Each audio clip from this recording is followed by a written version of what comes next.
the members of the executive office of the President. First up, ladies and gentlemen, please give a resounding welcome to the Attorney General, Madam Dorcas Udor, who's with us as well. Let's give a round of applause. Solicitor General Ken Ogeto, Son of Soil, thank you so much for being here.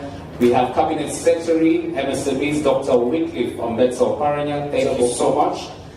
Cabinet Secretary, Lands, Honorable Alice Ohomen. Let's give a round of applause.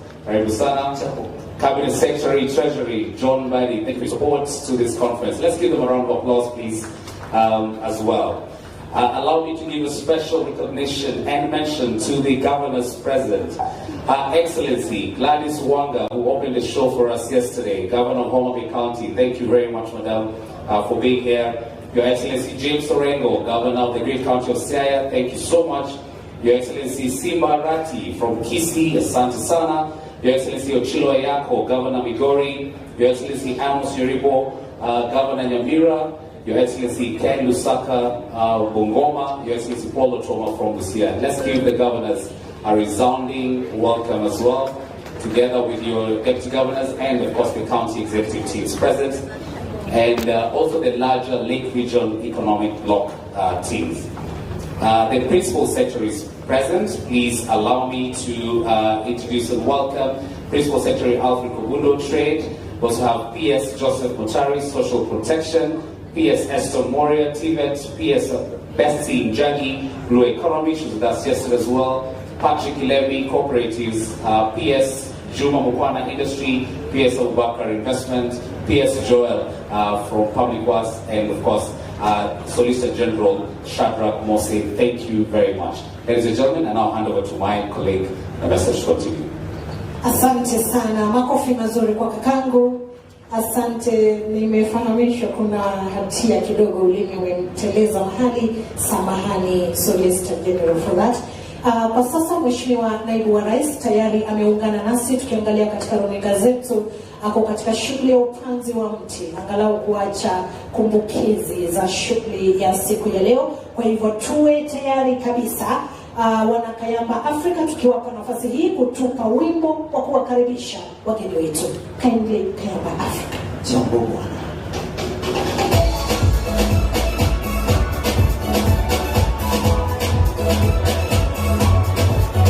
Naomba tusimame tukaribishe mgeni wetu wa heshima. Oh yeah.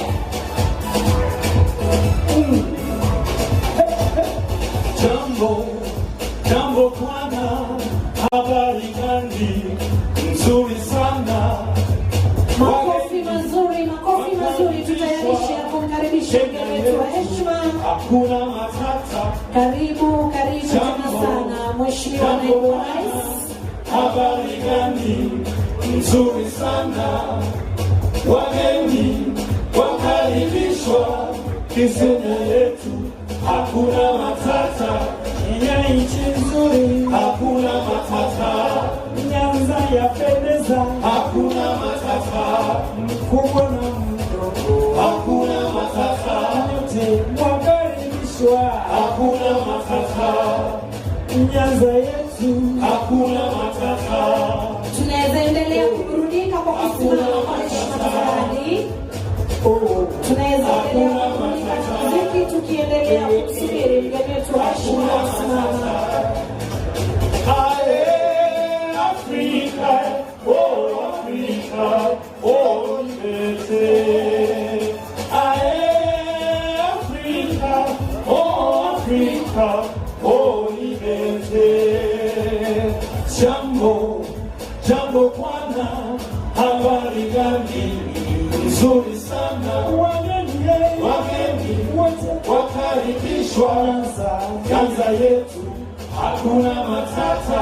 Nyanza nzuri. Hakuna matata.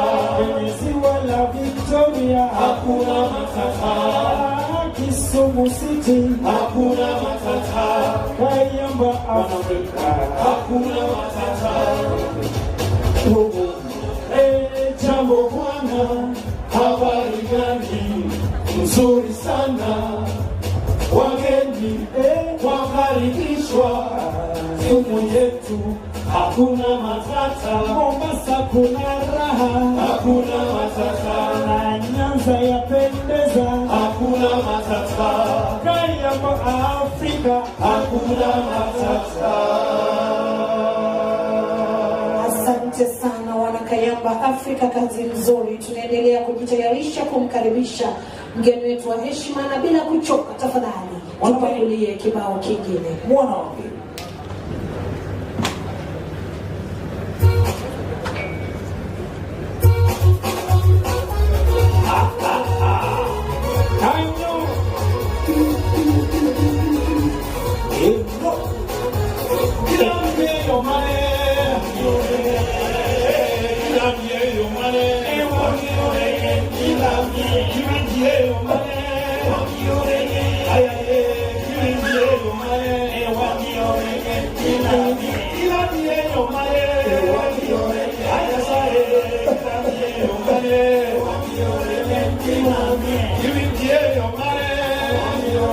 Tafadhali tusimame sote, tusimame kwa heshima. Tafadhali tusimame sote tuweze kumkaribisha Mheshimiwa Naibu wa Rais.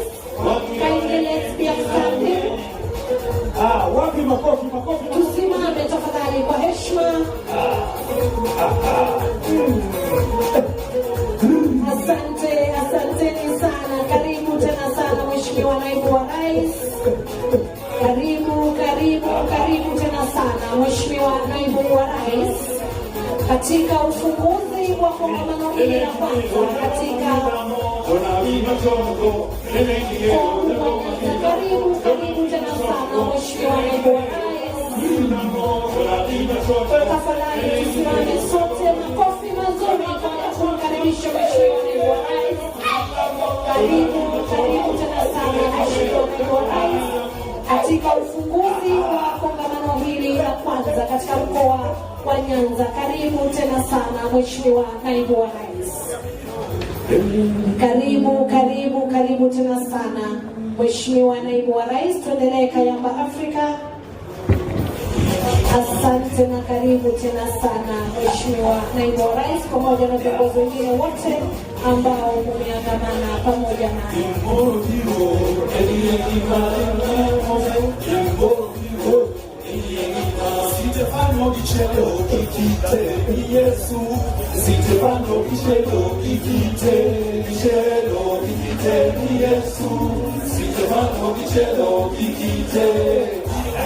Asante tena sana. Tuendelee Kayamba Afrika. Mheshimiwa Naibu wa Rais anapoendelea kwa sabaki wote ambao wanaweza kujumuika naye siku ya leo.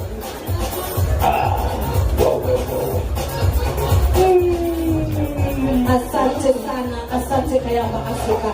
Tafadhali sote tusimame tuliko wima kwa sababu ya wimbo wa taifa na wimbo wa Jumuiya ya Afrika Mashariki.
Kama bado tumesalia kwa kusimama, wacha tuongozwe kwa maombi naye Dr. Edwin Oguda wa kanisa la Kianglikana pamoja naye Juma bin Abdalla, imam wa msikiti wa Jamii. Tafadhali.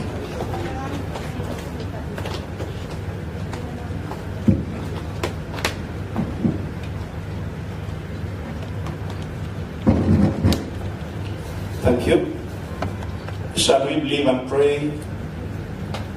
Our Father, thou art in heaven, we stand in reverence before your throne of mercy. In your omnipotent presence, to solemnly thank you for your abundant grace and compassionate. We thank you that this day we have come together as a people of Nyanza, and indeed as a country, to engage on issues of development and investment.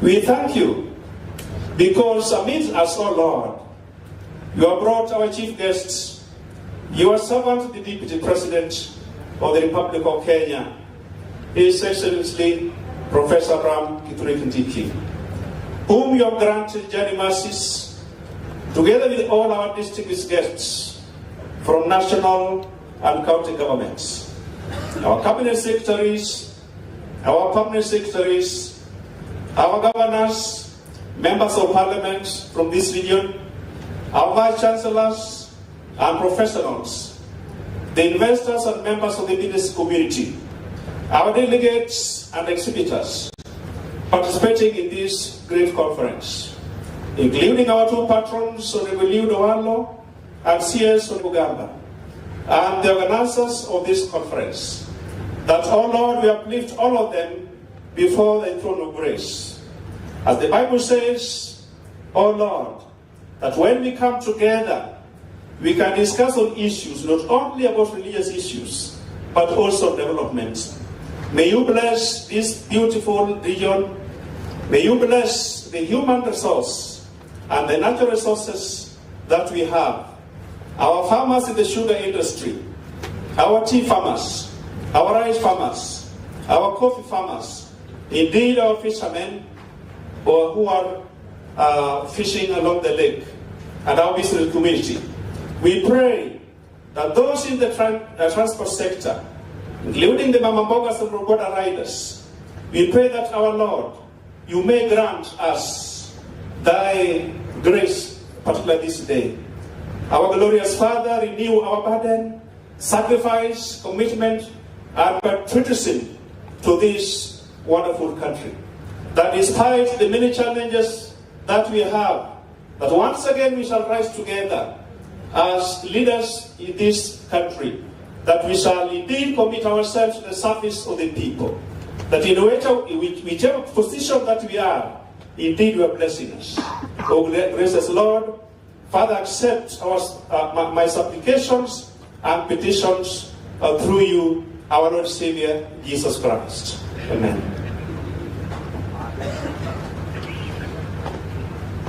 أعوذ بالله من الشيطان الرجيم. بسم الله الرحمن الرحيم. In the name of Allah, the most gracious and the most merciful, kind and the master of the day of resurrection, Allah the omnipotent, the omniscient, the omnipresent, full of majesty, bound under honor, the acceptor of repentance and the dispenser of grace.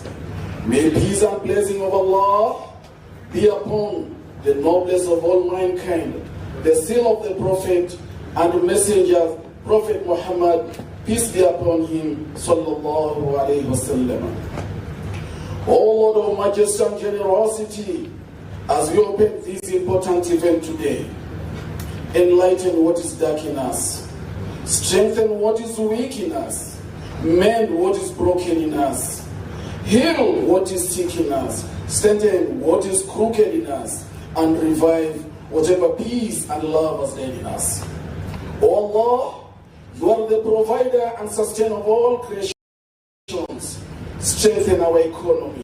Strengthen our economy, Ya Rabbi, and make Kenya prosperous, self-sufficient, united, cohesive nation, and a hub of peace and security. We all ask this through your most beautiful names and by your attributes that are most high. Ameen, Ameen, walhamdulillahi rabbil alameen. Amen. Kwa ruhusa yako Mheshimiwa Naibu wa Rais, naomba sote tuketi. Mheshimiwa Naibu wa Rais Profesa Kithure Kindiki, mawaziri, makatibu wa mawaziri, mwanasheria mkuu na solista mkuu, naibu mkuu wa wafanyakazi katika afisi ya rais anayesimamia masuala ya utendakazi nchini, magavana, mwenyekiti wa kongamano hili, mabalozi, wawekezaji, wafadhili na washikadau wote mliofika na mliofanikisha kongamano hili, viongozi wote kutoka tabaka mbalimbali, mkiwemo wasimamizi wa sekta tofauti tofauti.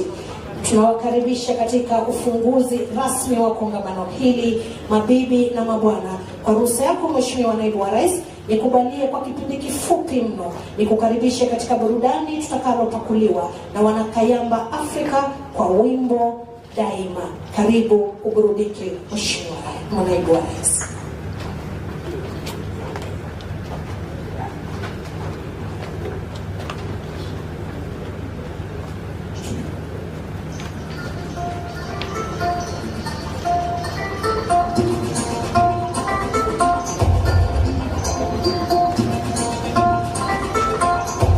Tushangilie Kenya, taifa letu tukufu, Kenya tunayoipenda.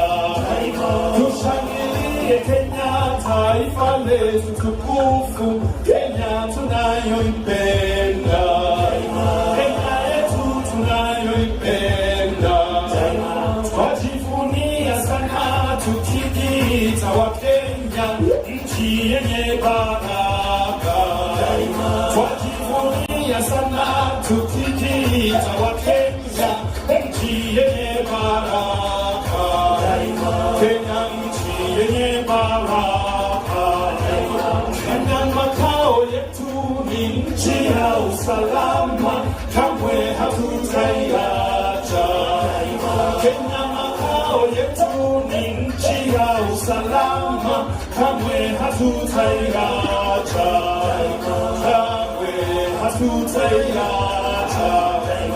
Anayependa Kenya ni yule mwenye kutenda haki kwa watu wote. Anayependa Kenya ni yule mwenye kutenda haki kwa watu wote.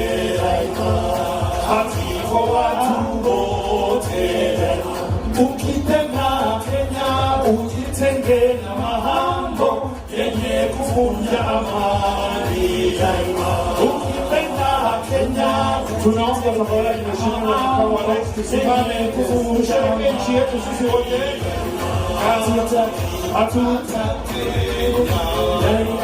Hatutaki matata Kenya. Wapi vigelegele jamani ya kushangilia leo?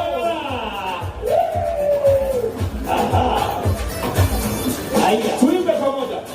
Kenya kipenzi chetu, hatutaiacha milele na milele.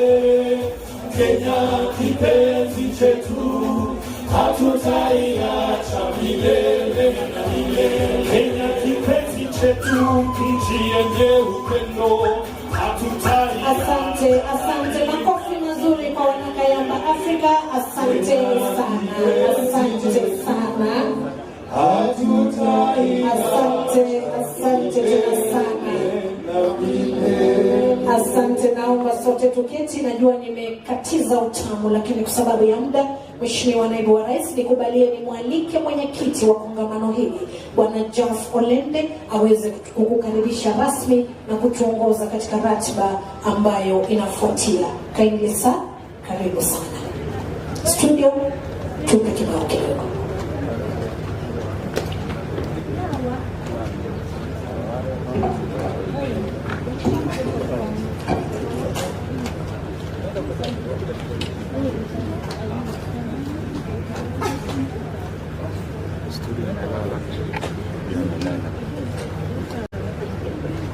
Your Excellency, the President of the Republic of Kenya, Professor Kithure Kindiki, Cabinet Secretaries, Honorable Governors, Principal Secretaries, members of the Diplomatic Corps, distinguished guests, ladies and gentlemen, as you've been told, my name is Geoff Olende.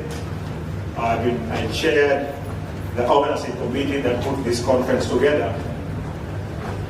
We are indeed excited for today because we have been on the planning table for more than 1 year now, planning this conference, Your Excellency.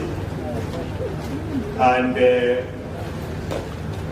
conference has been planned by a team called Nyanza Professionals Forum. The Nyanza Professional Forums were put together by Deputy Chief of Staff Eliudowalo, who challenged us to stand up to be counted as part of the development agenda of the Nyanza region. As you know, professionals in the past have left development to the two arms of government, the central government and the county governments. We as professionals have been talking on the sides, but we have not had a chance to stand to be counted and to be part of the conference of the development of the region. If you allow me, Your Excellency, I will just, because of the time that is short, I will just ask my committee, organizing committee, to stand where they are. I would have loved to have them in front here, but time doesn't allow. So please, where you are, please stand up, the organizing committee of the conference. I'd like to thank you very much. In particular, I'd like to point out the CEO of LREP. This conference, Victor Nyagaya, this conference has been organized in collaboration, very close partnership with the LREP, the Lake Region Economic Bloc, under the chairmanship of Professor Anyang Yomo, who is also the governor of Kisumu County. So we are excited to collaborate with them because as professionals, we can use our networks and influences to bring investors to invest in Nyanza. But the people on the ground are the governors. The governors are extremely important as we professionals embark on developing the Nyanza region. The Nyanza region, we appreciate, has a lot of challenges, and this conference is just the beginning of the activities that the professionals have lined up to do in terms of giving back to the community. And in future, we're going to call upon you to come and witness and be party to some of the development projects that we are going to initiate in collaboration with the county governors. I know we don't have much time, and I'd like to stop there because I did give my opening remarks and my opening speech yesterday. You are welcome, and we hope that the deliberations that are going to take place today and tomorrow, which are focused on developing Nyanza as a region and developing LREP as even a greater region, to make Nyanza rise. So Nyanza, it is time for Nyanza to rise, and we are going to pull together as professionals, the central government and the county government. Thank you very much for gracing this occasion, and you're welcome to this great region of Nyanza. Thank you very much.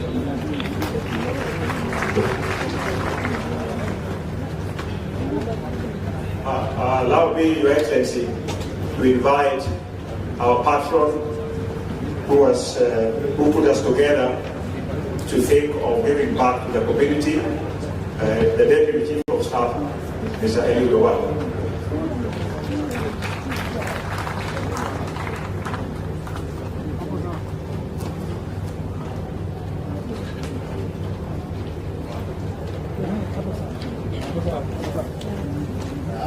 His Excellency the Deputy President of the Republic of Kenya, Professor Kithure, Cabinet Secretaries present, His Excellency the Governors present, Principal Secretaries, Ambassadors, Investors, and other members of various stakeholder segments. Allow me to ride on the protocols that have so far been established, but give me 1 minute just to recognize the ambassadors who are here led by the Dean of the Diplomatic Corps. Please just stand up from where you are. The Dean of the Diplomatic Corps. Please, and the ambassadors, just I can see Ambassador Groth there of Germany and several other ambassadors present. Allow me also to recognize the partners, the sponsors of this conference, without whom it would not have been easy to put this together, led by KCB. Just stand from wherever you are. The sponsors, we have got the Managing Director, Anastasia Kimutai there, and several other partners. Yeah? Please, thank you very much. Your Excellency, Deputy President of the Republic of Kenya, it is both an honor and a privilege to stand before you today at this inaugural Nyanza International Investment Conference 2025, here in the heart of Kisumu. As we gather here today, ladies and gentlemen, we are not just participants in this forum, but we are architects of the new future for Nyanza, for Kenya, and indeed for the African continent. Nyanza is a region blessed with abundant natural resources, Your Excellency, vibrant cultures, and a resilient people, but has long been placed on untapped potential. For decades, this region has been sidelined, left behind in the shadows of political exclusion and economic neglect. This is what the fifth administration, under the tutelage of His Excellency President Dr. William Samoei Ruto and heavily assisted by Professor Kindiki, have set out to reverse. However, today, we stand at the precipice of a new dawn, a moment in time where the winds of change are blowing through Nyanza, ready to propel it to the greatness it so rightly deserves. It is indeed true, ladies and gentlemen, that we have a problem. Nyanza, we have a problem that has lingered for far too long. For over 60 years, we have been talking about what is wrong with this region, talking about what we plan to do and how we will do it and when we will do it. And yet, here we are, 61 years after independence, where nearly half of our people still live in abject poverty, struggling to meet food and other most basic needs. Allow me, Your Excellency, with your permission, to enumerate just but a few of those challenges. One of the most fundamental concerns that we have here is youth unemployment. Youth, as we all know, are the backbone of any society, and they represent the future of this region. But how can we expect them to thrive when the opportunities to develop their potential are so scarce? When we look at the youth in our towns, the villages, and the cities, we see brilliant minds, energetic hands, and hopeful hearts, but they are often left idle, unfortunately, without adequate access to employment, skills development, or investment in business ventures, and yet their talents remain untapped. Today, ladies and gentlemen, 61 years after independence, it is regrettable that 40% of the population in Nyanza lives in abject poverty, unable to meet even the most basic food needs. This is not just a statistic. It is the reality that we must change working together. We must not allow another generation to be left behind. The poverty levels are stark reminder of how much we still need to do and how much potential lies within our reach if we can leverage the resources and opportunities within our disposal. The region's economic contribution paints a grim picture, ladies and gentlemen. Imagine that Nyanza counties, all put together, contribute just 9.3% to Kenya's manufacturing sector. Compare and contrast that with Nairobi County, which accounts for 27.5% contribution to our GDP. On average, in the 6 counties of Nyanza, agriculture is at 2.3% compared to other areas whose contribution is 7.6%. These numbers, ladies and gentlemen, are more than just statistics. They represent the lives, they represent the potential untapped, and they represent the future delayed. These disparities, good people, extend beyond economics. Nyanza has the highest under 5 mortality rate in the country, at the threshold of 54 deaths per 1,000 live births, compared to the national average of 41 deaths per 1,000 live births. According to the Demographic and Health Survey Report 2022, Migori has the highest 73 deaths per 1,000 live births, Siaya 63 deaths, and Homa Bay 61 deaths. Health infrastructure, again, unworthy, in Nyanza is woefully inadequate. Here alone boasts 13 level 4 hospitals, while the entire 6 counties of Nyanza have 5. The average life expectancy of Nyanza is 58 years, compared to the national average of 67. The implication of this, ladies and gentlemen, is that if you are from Nyanza here and you are more than 58 years, you are living on borrowed time.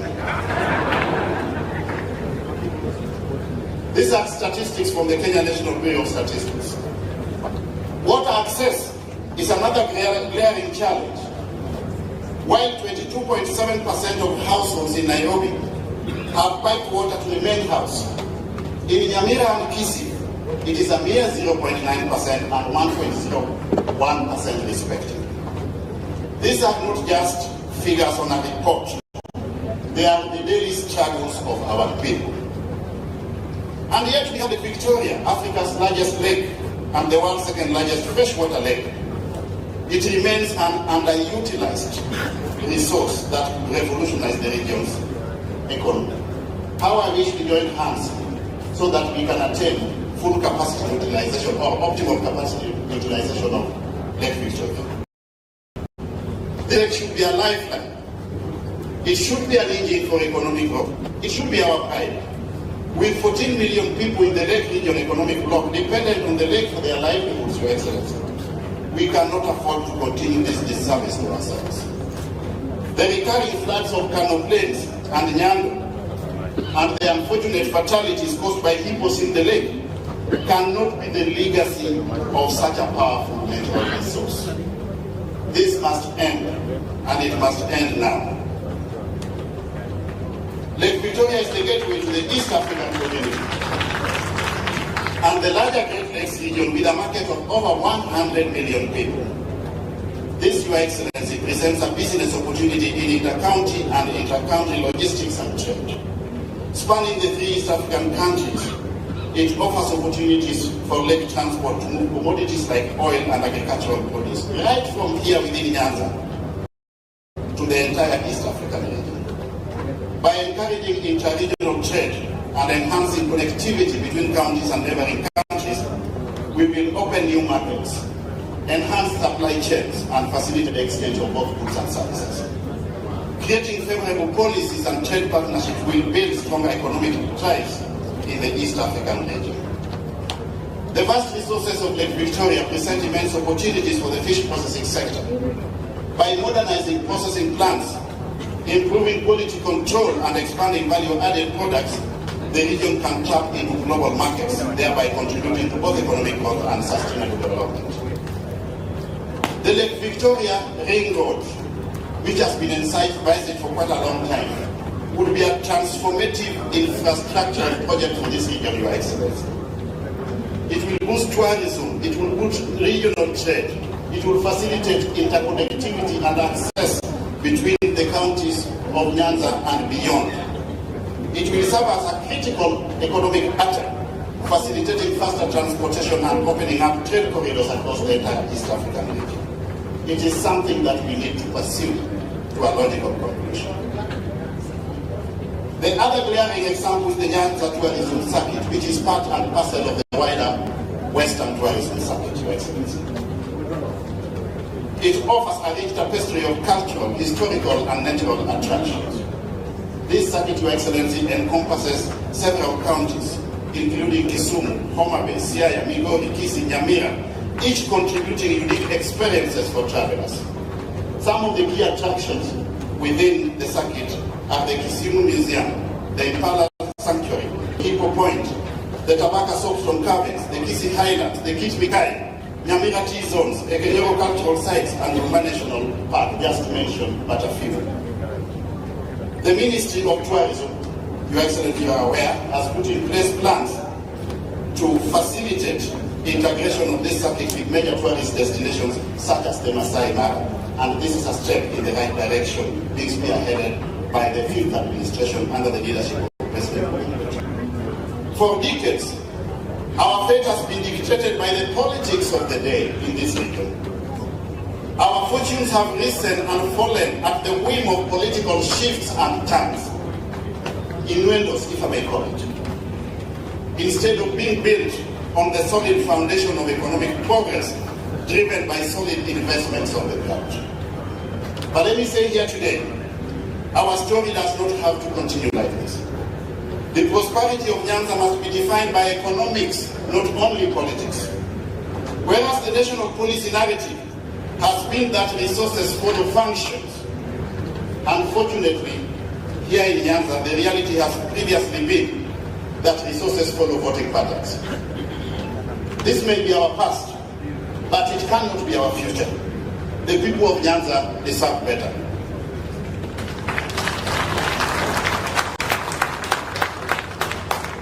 Your Excellency, your presence at this investment conference, representing His Excellency the President himself, who ought to have been the chief guest here,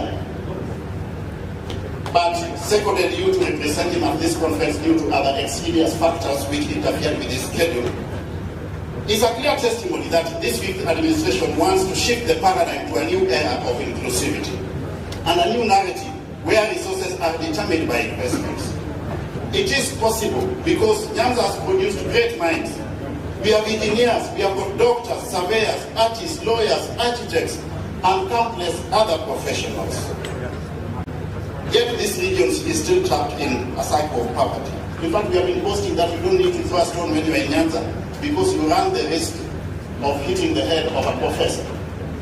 But how I wish that in the not too distant future, if you throw a stone in Nyanza, you run the risk of hitting the head of an investor. Our attraction must not be based on the count of votes, but rather the countless ventures and opportunities and our return on economic investments. It is therefore time to break away from the shackles of political slogans and focus on what truly matters, which is the regional comparative advantages of the Nyanza counties. Investment-friendly opportunities and unique selling propositions informed by the comparative advantages. We need a situation where we see SACCO membership outnumber political party memberships.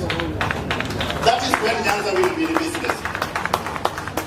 So that we foster a culture of economic participation over and above political considerations.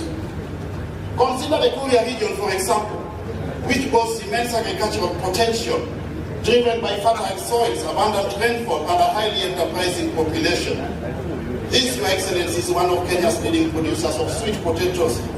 Yet the Ghana sweet potato processing factory in Kuria West operates at only a fraction of its 40-ton capacity utilization potential. This inefficiency limits job creation.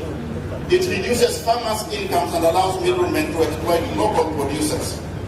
There are abundance of opportunities for public-private partnerships, Your Excellency, by way of direct foreign capital gain.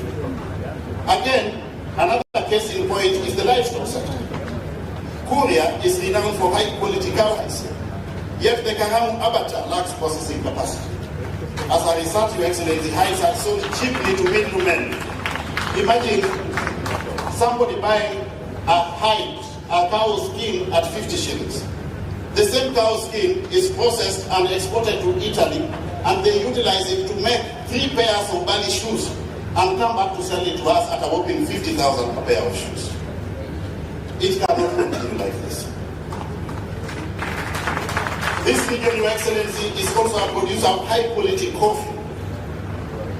Yet limited infrastructure and processing capacity have inhibited the full potential of the people of Kisii in this regard.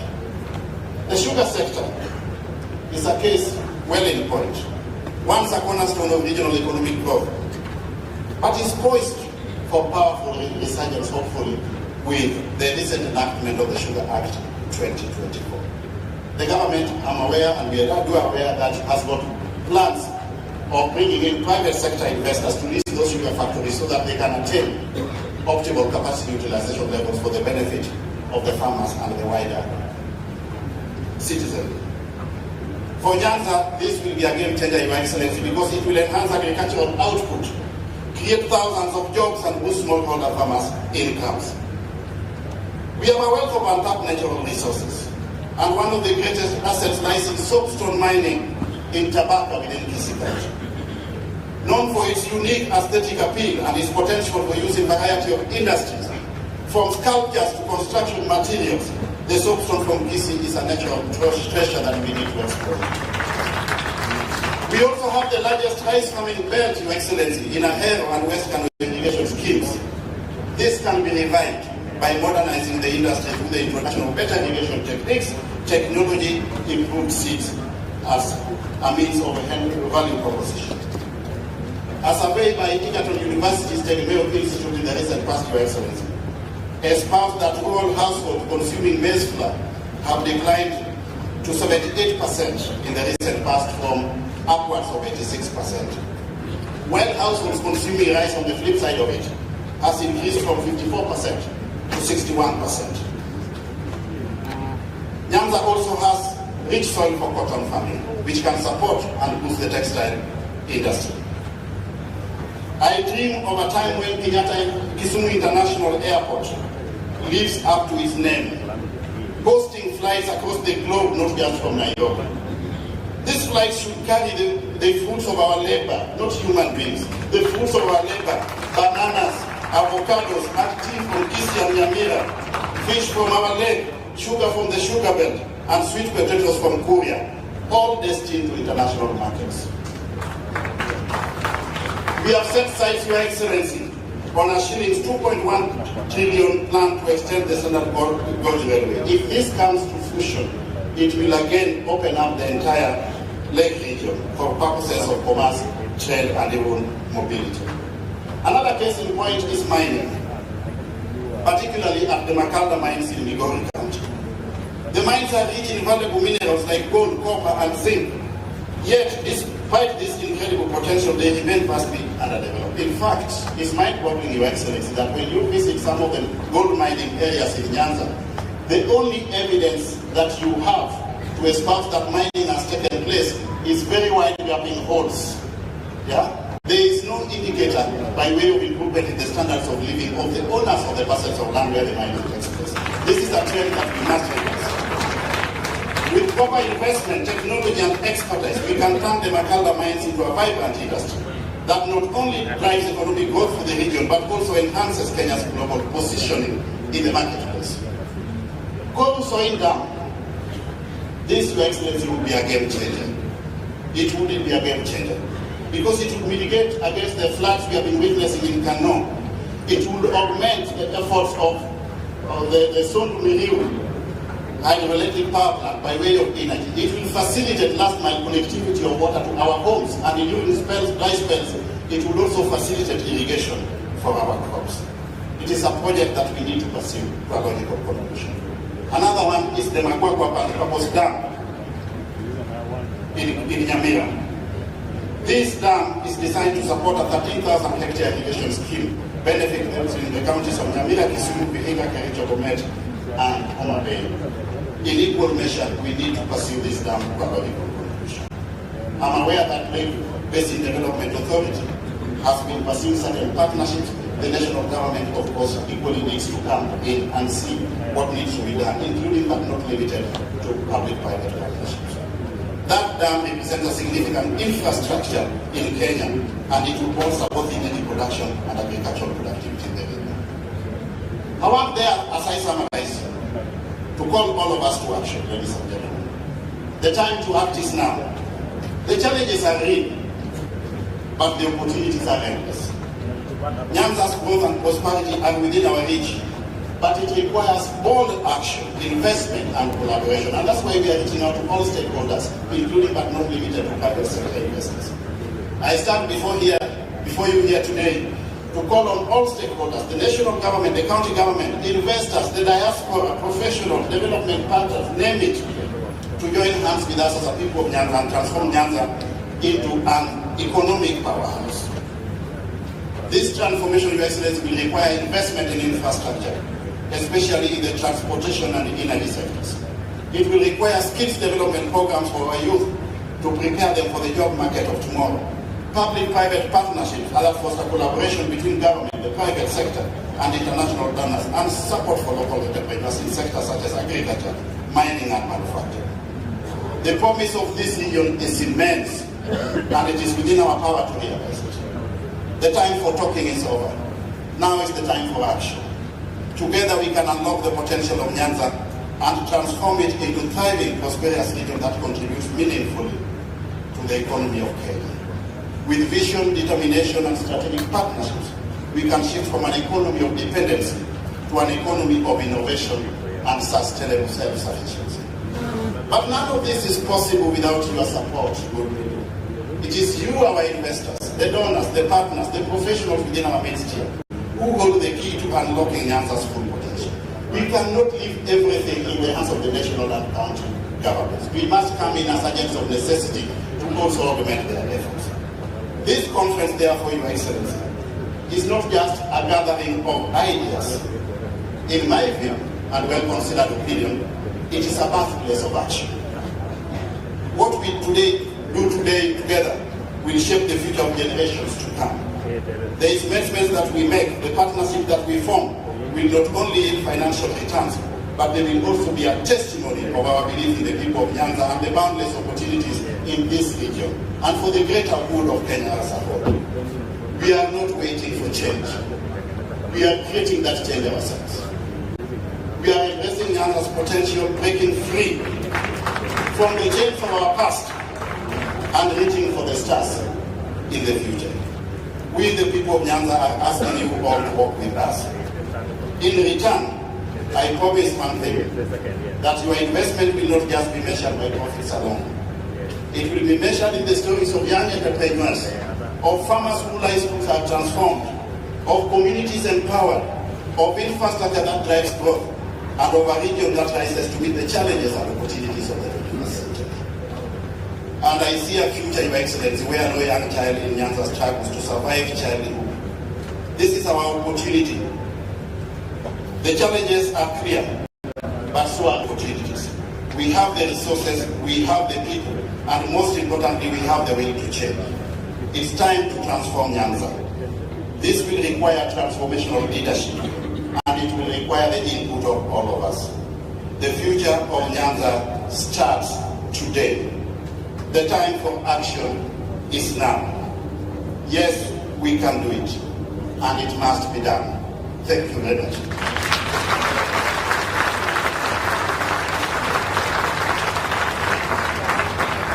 Your Excellency, with your permission, may I now have the distinguished honor and privilege to invite the host governor, who is also the chairman of the Lake Region Economic Bloc, to come forward, introduce the governors who are here, then make a few remarks, and subsequently invite the Cabinet Secretary for the National Treasury to introduce all the government officials present, make a few remarks, and then finally invite the CS for Trade and Investment, Mr. Nyanza, to make an advice.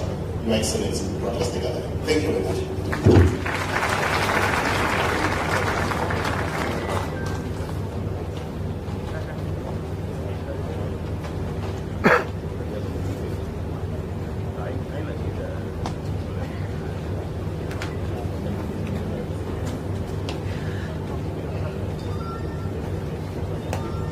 Your Excellency, the Vice President, my dear friend and colleague, Professor Nyanza,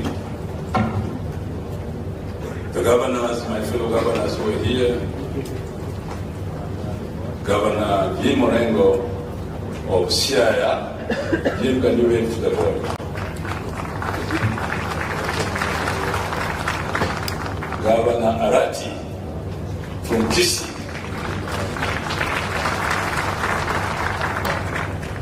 Governor Wanga Gladys from Pomare. and Governor Ochila Yako from Migori,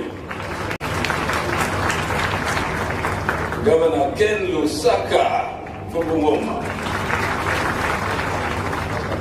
Governor Yaibo from Nyamira. As you can see, the shakers and movers of change in this part of the world are these governors. Karl Marx once said that philosophers have described the world in various ways. The point, however, is to change it.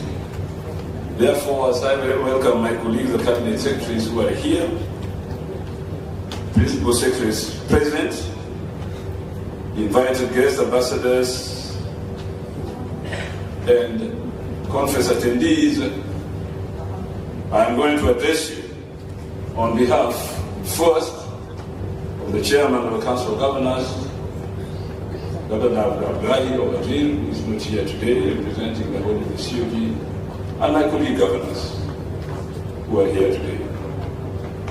Your Excellency, I bring the apologies of my chair at the Council of Governors, His Excellency Ahmed Abdullahi, the Governor of Wajir County, who was to be with us here today, but because of challenges occasioned by intra-connectivity, is unable to be with us, having hosted the President in his county the other day.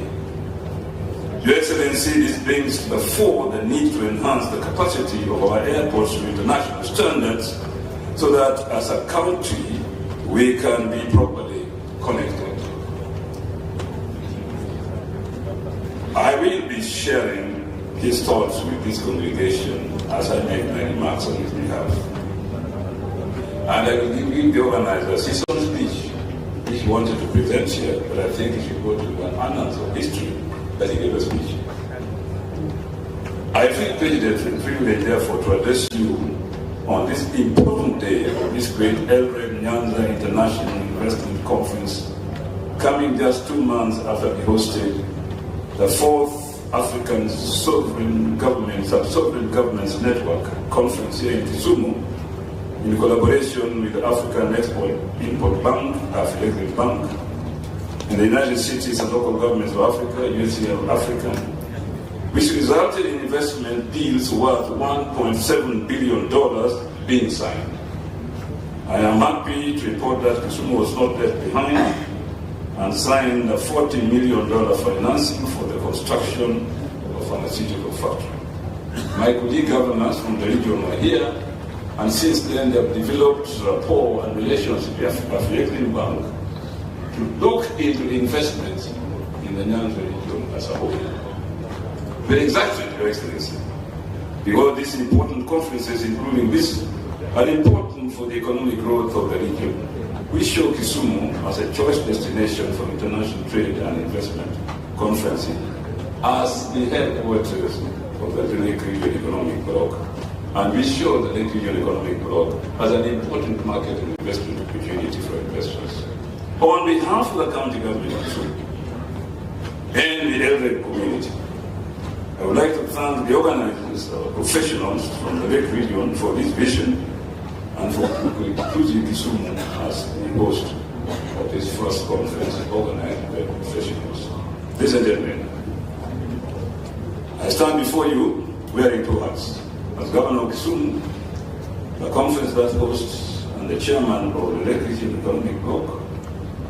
Yesterday, I had the opportunity to welcome us all to Kisumu as the host. Today, it is my pleasure to don my elder chair hat and to address this gathering on behalf of my colleagues at the Elred Summit.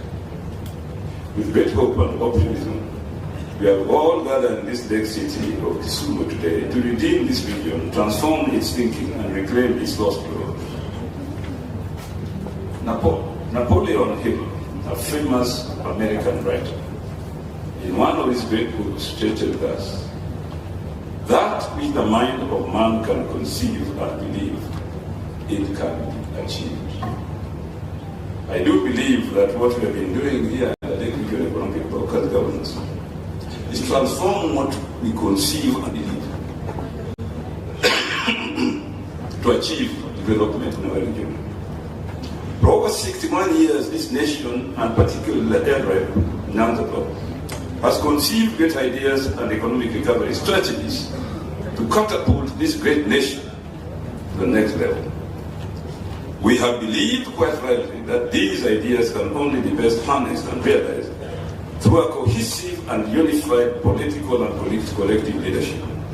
From yesterday through today and tomorrow, we are gathered here as leaders and potential investors, partners and people from all walks of life to explore the block's tipping points for the new investment opportunities available. Generally, the regional bloc boasts of a business enabling environment that portends minimal risks to investors, courtesy of the able county governments and the Lake Region Economic Bloc. It is a leading financial hub with a range of qualified investment managers, from small niche investment firms through the national headquarters, where several of the world's practicing wealth management firms reside.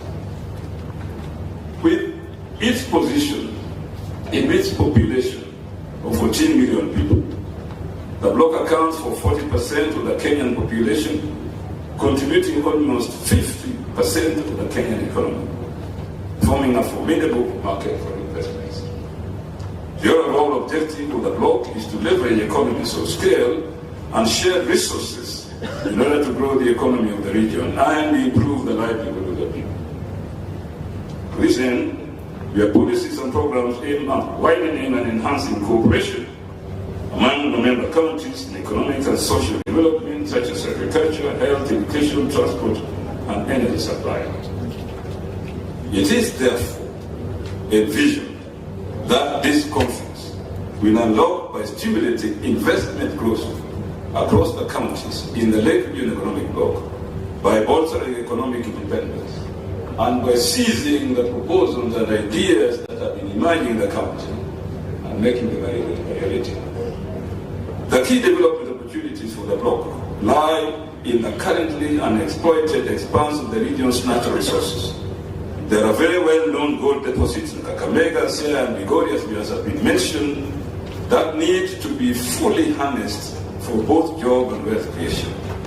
Agricultural potential exists in the whole region. Migori County has a greater potential in building on sugarcane and tobacco farming, as well as fishing along the Lake Victoria coastline. Kisumu and Homa Bay counties have potential for rice and cotton farming, as well as the cultivation of sorghum and sugarcane. Most of these projects form the traditional mainstay of the bloc's economy and need to be sustainably harnessed for the good of our people. Indeed, we have gone further and recognized energy and the insufficient supply of energy as one of the weakest links between this economy and the international economy. And we believe that if the national government can take steps to make sure that energy supply and production in this region is adequate, I assure you that it will help in promoting development. As we have pointed out in our earlier blueprint, the natural resources of the region can also be tapped in the area of energy generation. Rivers in the region offer opportunities for the development of hydroelectric power in Sondu Miriu, in Kisumu, and Nyamira counties. Further exploration in this regard also needs to be done for other rivers, such as River Kuja and River Awaji. By the way, you must know the Sondu Miriu project that we are all talking about all the time, that dam was conceived in 1951 by the colonial governments. But for various reasons it was never implemented. We are long to go on. But time is now for that dam that can generate so much energy to be implemented by the national government. The sugar sector remains unexploited as a major investment in the Lake region. It is a major employer of rural populations and contributes to an estimated 15% of the agricultural GDP. As a bloc, we congratulate Parliament for fast-tracking debate on the Sugar Act and the President for properly signing it into law. This is a major outcome of the Sugar Task Force, to which LRA leaders played a crucial role. Approximately 250,000 small-scale farmers, predominantly from Lake Region, operate in the sugar industry and supply over 92% of the cane milled by sugar processing companies. This underscores the importance of this sector to the region's economy. Further, Mr. Deputy President, the industry directly and indirectly employs approximately 6 million Kenyans. The sugarcane industry has additional economic impact due to its contribution to Kenya's foreign exchange through exports, such as providing inputs into other industries. The block envisages programs focusing mainly on enhancing job creation for youth and women, improving food and nutrition security, improving policy frameworks, and creating an enabling business environment. These projects were anchored on Kenya's Vision 30 and the Big Four agenda, and were meant to help LRA achieve its economic blueprint broad agenda. The blue economy, ladies and gentlemen, has a great potential to contribute to a higher and faster GDP. To benefit fully from this subsector, we need innovation and growth in the marine and maritime sector. The opening of the shipyard at the Kisumu port is aimed at boosting the blue economy opportunities. Therefore, we thank the government very well and the shipyard company for initiating these making of fiberglass boats at our port here in Kisumu. The shipyard has overseen the design and building of Uhuru 2, which is ferrying goods to Port Bell in Uganda, and the rehabilitation in the Uhuru 1, which is doing the same. We must invest in modern ship and boat building, which includes replacing the old-fashioned wooden boats with safer fiberglass boats. This is another impactful opportunity to invest in. So far, a number of the Lake riparian counties have partnered with the Kenya shipyard to sensitize the lake operators on the benefits and need for this new boat building technology. At LRA, we have unfulfilled dream to establish a regional bank. It's a dream we must not let die. When Governor Oranya was chairman of the Lake Region Economic Bloc, I remember him and I went to the treasury to try and establish this bank, and we have the money, but the government treasury could not approve a bank created and organized the Lake Region Economic Bloc. I think now, Mr. Vice President, that issue can be revisited. I appeal to El Sepia because of partners now in government, together with other colleagues. I appeal to LRA members to ensure this project becomes a reality, even as we work to settle legal and legislative hurdles around it. Equally, we invite investors to buy into this dream. Another area ripe for investment is aquaculture, and much has been said about it in this conference. I will not repeat. Already we are witnessing a remarkable increase in cane fishing around the lake, especially in Homa Bay, Busia, Migori, Siaya, and Kisumu counties. This must be expanded to cover more areas. Opportunities exist in the block to unlock to the full potential of Western Kenya tourism circuit. That too has been discussed at this conference, and I hope the proposals made will be implemented. Investors keen on areas of nature and wildlife tourism, agro-tourism, water sports, and so on. This region offers tremendous opportunity for that. Finally, Mr. Speaker, sorry, I was in Parliament for so long that sometimes I forget. Finally, Mr. Deputy President, Nyanza in general and the LRA period, we need to do two things. Identify all the key economic opportunities within the LRA.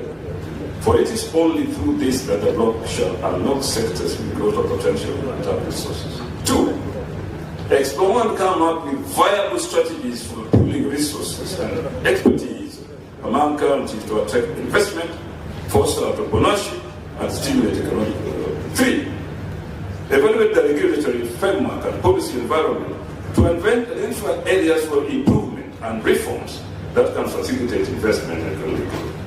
4. Examine initiatives to enhance skills and capacities and capabilities of the local workforce to meet the demands of emerging industries and attract investment.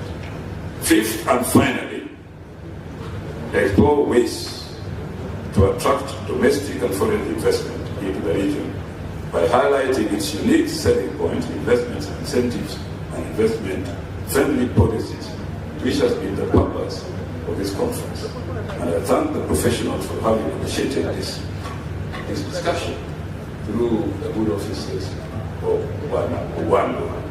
Thank you very much.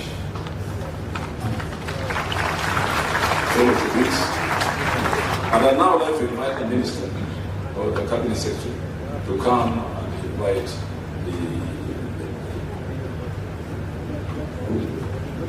oh yes, sorry, but there was something I didn't know which one. But anyway.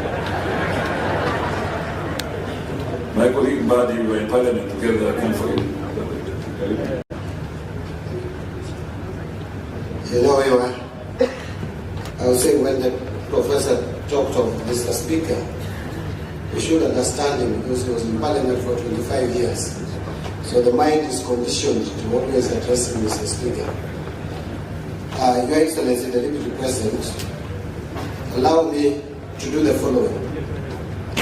Number one, I would want to recognize some of the leaders who are present here because I've been informed that we have no more than 30 minutes left for our guest of honor to depart to another very important function. So amidst us, we have members of county assemblies. Could we see by rising the members of county assemblies present in this program? MCAs, it appears we don't have any, but speakers of county assemblies, at least I spotted one in the morning. Maybe there's someone else. Then allow me now to introduce members of the National Assembly present, MPs from the National Assembly.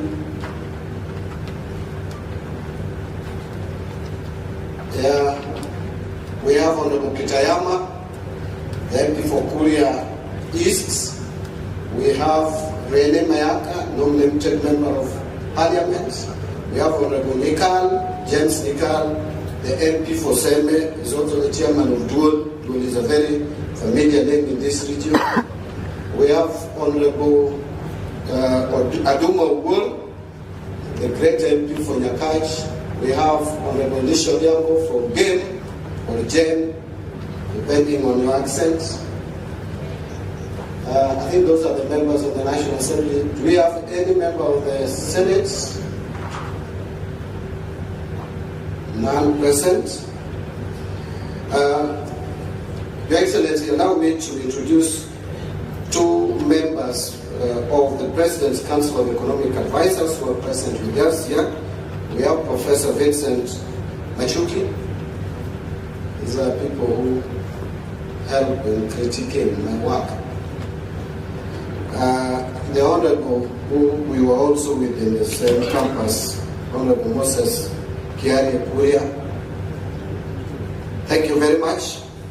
Your Excellency, allow me then to introduce now the principal secretaries. And the principal secretaries, we have Susan Mangeni. She's there. We have Alfred Komudo, who is from this area, in charge of trade. We have Dr. Juma Mukwana, in charge of industry. Thank you very much. We have also my schoolmate, Joel Aromanyan, Public Works. We have Joseph Mutari, Social Protection. We have Patrick Kilemi, in charge of cooperatives.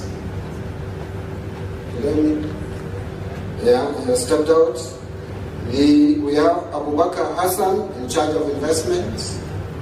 We have Betsy Jagi, in charge of blue economy. We have Dr. Esa Moria, in charge of TVEX. And finally, second last, John Olorotua, in charge of tourism. And finally, we have the Honorable Shadrach Mose, Solicitor General. Thank you very much. Could we clap for them? For them? Your Excellency, I know we have agreed with you to give, we have between us, cabinet colleagues, not more than 10 minutes to share. And I will introduce you all, then I will call two also, just to say a word. And I will start with the Honorable Alfred Mutua, who is in charge of labor and human capital, just wave to the crowd. The Honorable Liki Janjui, we call him MITI, one in charge of investment, trade and industry. The Honorable, who was also the co-patron, the Honorable Migoso Gamba, in charge of education. We have the Honorable James Opio Wendai, the CS for petroleum and energy. The Honorable Dorcas Adeko Duol, who is also our Attorney General. The Honorable FCPA Wycliffe Ambetsa Paranya, who is in charge of cooperatives and SMEs. And of course, we have the Honorable Alice Wahome, the one in charge of lands, public works, housing, and urban development. So let me just, on three also, CSS before. I'll start with Alice Wahome. Just come and say hi to the crowd. And you see we have 1.5 minutes.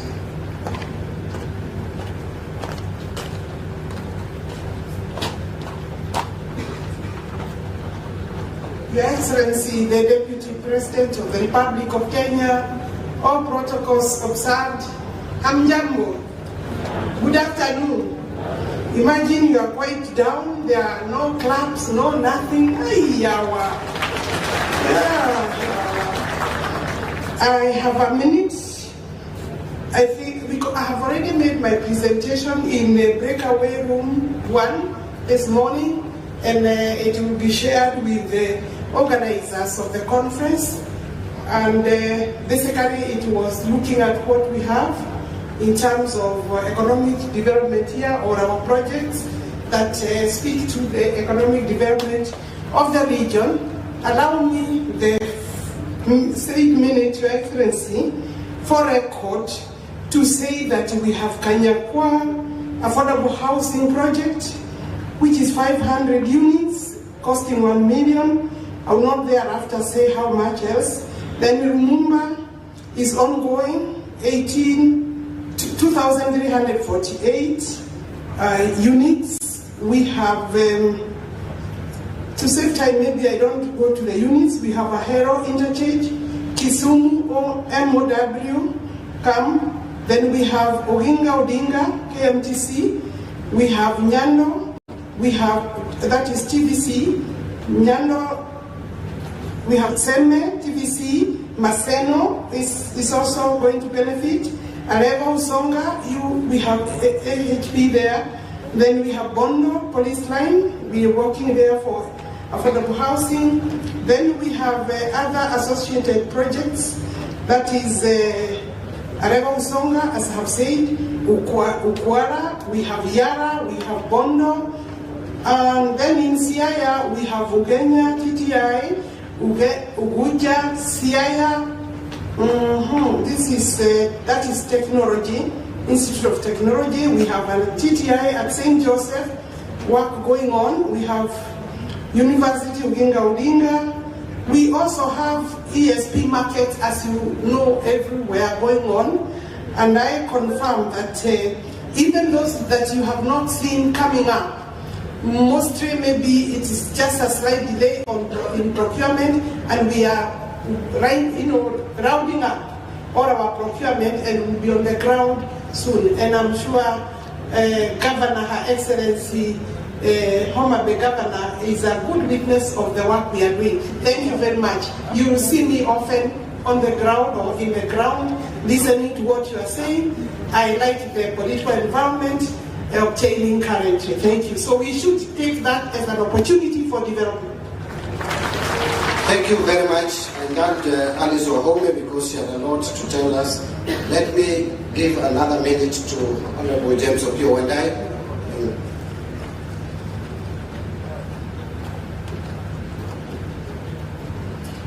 Your Excellency, the Deputy President, and all protocol observed. Mine will be very simple. And we are all aware that for investment to happen, for investors to come calling, we need adequate, reliable, sustainable supply of energy. And that is the role that has been bestowed on me by His Excellency the President. And in this region, we have lined up a number of projects stemming from power generation to power transmission to power distribution and eventually to last mile connectivity. And these projects, we are undertaking them in every county, in every constituency, and in every ward. We have got firm instructions from His Excellency the President that as we undertake development programs, we do so without any form of discrimination. And for that matter, Nyanza is going to rise together. The entire Nyanza, including all the 6 counties. With those very remarks, thank you very much, and may God bless you. Thank you. I think my colleagues are doing very well in terms of time. Let me, so that you can hear the program we have for labor and human capital development, the Honorable Alfred Mutua, in a minute, give us an overview.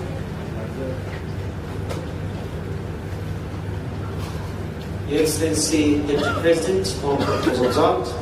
I want to congratulate the planners of this investment forum because it's very good. Because when you get investment, you get industrialization. Industrialization means jobs. When you expand other people's money coming here, it means employment. In the labor sector, we're doing very well. With Kazi kwa ground, with the what Alice Wahome is doing and the construction that is going on, with Kazi kwa mtandao, online jobs are there. Encourage you to encourage all young people to go online and make money. And we have Kazi Maju, whereby we are taking our people overseas because Kenyan labor is premium all over the world. We've got well-educated, well-spoken, very smart, hard-working young men and women who are wanted overseas because, as you know, there are people without jobs, but also there are jobs without people overseas. For this investment forum, finally, is that we are recruiting for overseas jobs at Nita, Kisumu, today and tomorrow. So I urge you to tell your young men and women to come to Nita, Kisumu. We have all types of jobs from nursing, accounting, ICT, home care, hospitality, drivers. Please come and try your luck. Bele iko sawa. Thank you. Now me at this juncture, ladies and gentlemen, Your Excellency, to invite the Honorable Migos Ogamba, CS for Education, also to take a minute or 2. And I want you to take 1.5 or 2 because you are one of the conveners of this conference.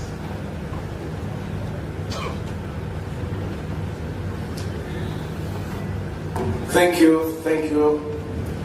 Your Excellency, the Deputy President of the Republic of Kenya, Your Excellencies, the governors here present, my esteemed colleagues, Principal Secretaries present, the ambassadors present, development partners, the invited guests, ladies and gentlemen, good afternoon.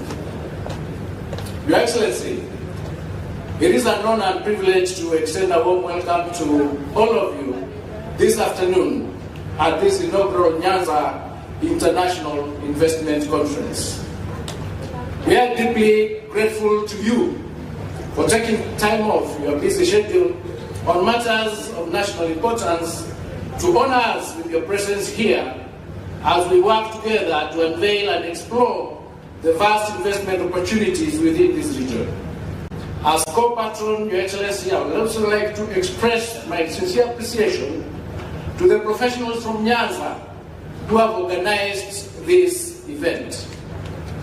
Your Excellency, the theme of this conference, Nyanza Rising Towards Economic Transformation for Socio-Economic Growth and Development, is perfectly aligned with Kenya's Vision 2030, the government's medium-term plan for 2023-2027, and the bottom-up economic transformation agenda. It then reflects that the aspirations of the nation as we strive for sustainable and inclusive growth. Your Excellency, the sectors highlighted throughout this conference, such as the blue economy, agriculture, technological innovation, energy infrastructure, and the empowerment of women and youth, are of paramount importance to our national development agenda. These are vital to our collective efforts in driving our economic progress. I am confident that dialogue, partnerships, and collaborations fostered here will make substantial contribution to the government's projection of economic targets of 5.4% in 2025. Your Excellency, a lot has been said, and that we are all aligned to it, to the extent that the professionals from Nyanza have now stood up to be counted, and we are going to work hand in hand with all our partners to ensure that our region gains from the economic development of this country in order for us to achieve what we've lost past. Thank you so much, and God bless you. Thank you, my brother Nikos. Now, allow me to give a minute to FCPA Wycliffe Oparanye to speak to us as the one in charge of cooperatives and MSMEs, which has the potential of unlocking the potential of this region. Thank you.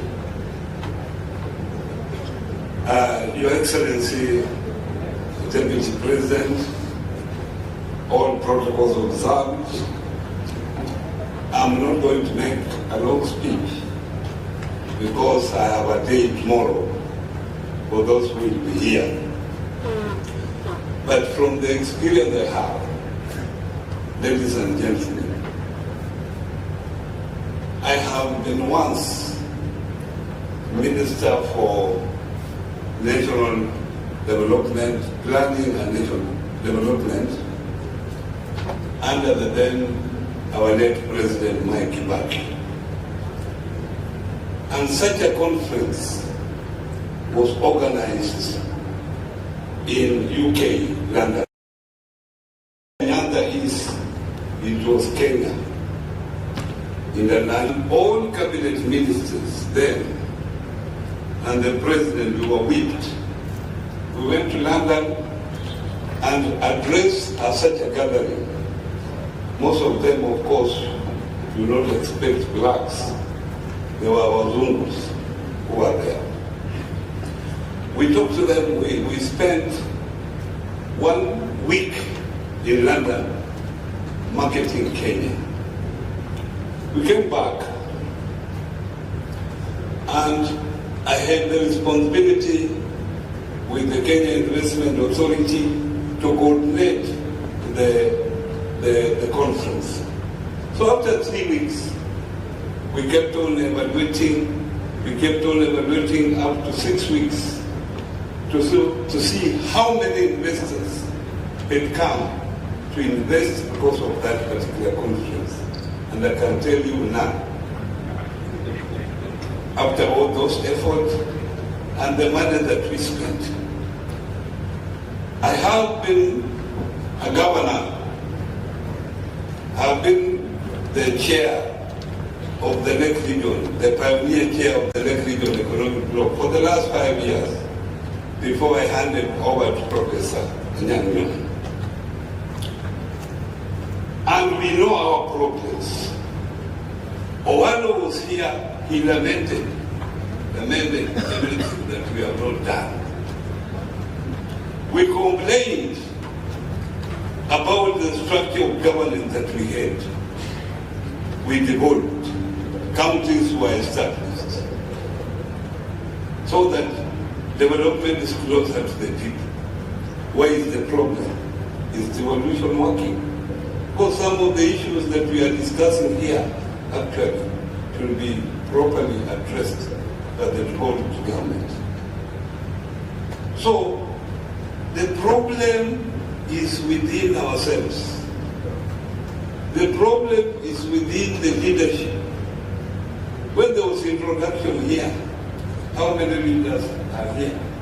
When they called the MCS, how many MCS stood? When they called members of parliament, how many stood? Even when they called permanent secretaries, principal secretaries, you saw the number that was here. So we are talking to ourselves instead of talking to those people who matter. It is the leadership that is a problem. Thank you very much. Some challenge there, not provoking. But I think I agree with you. We must do things differently. I've only one more speaker, and I'll make my remarks and invite the Deputy President. Allow me at this stage to invite the Cabinet Secretary in charge of investment, trade and industry, the Honorable Nyanza. Karibu.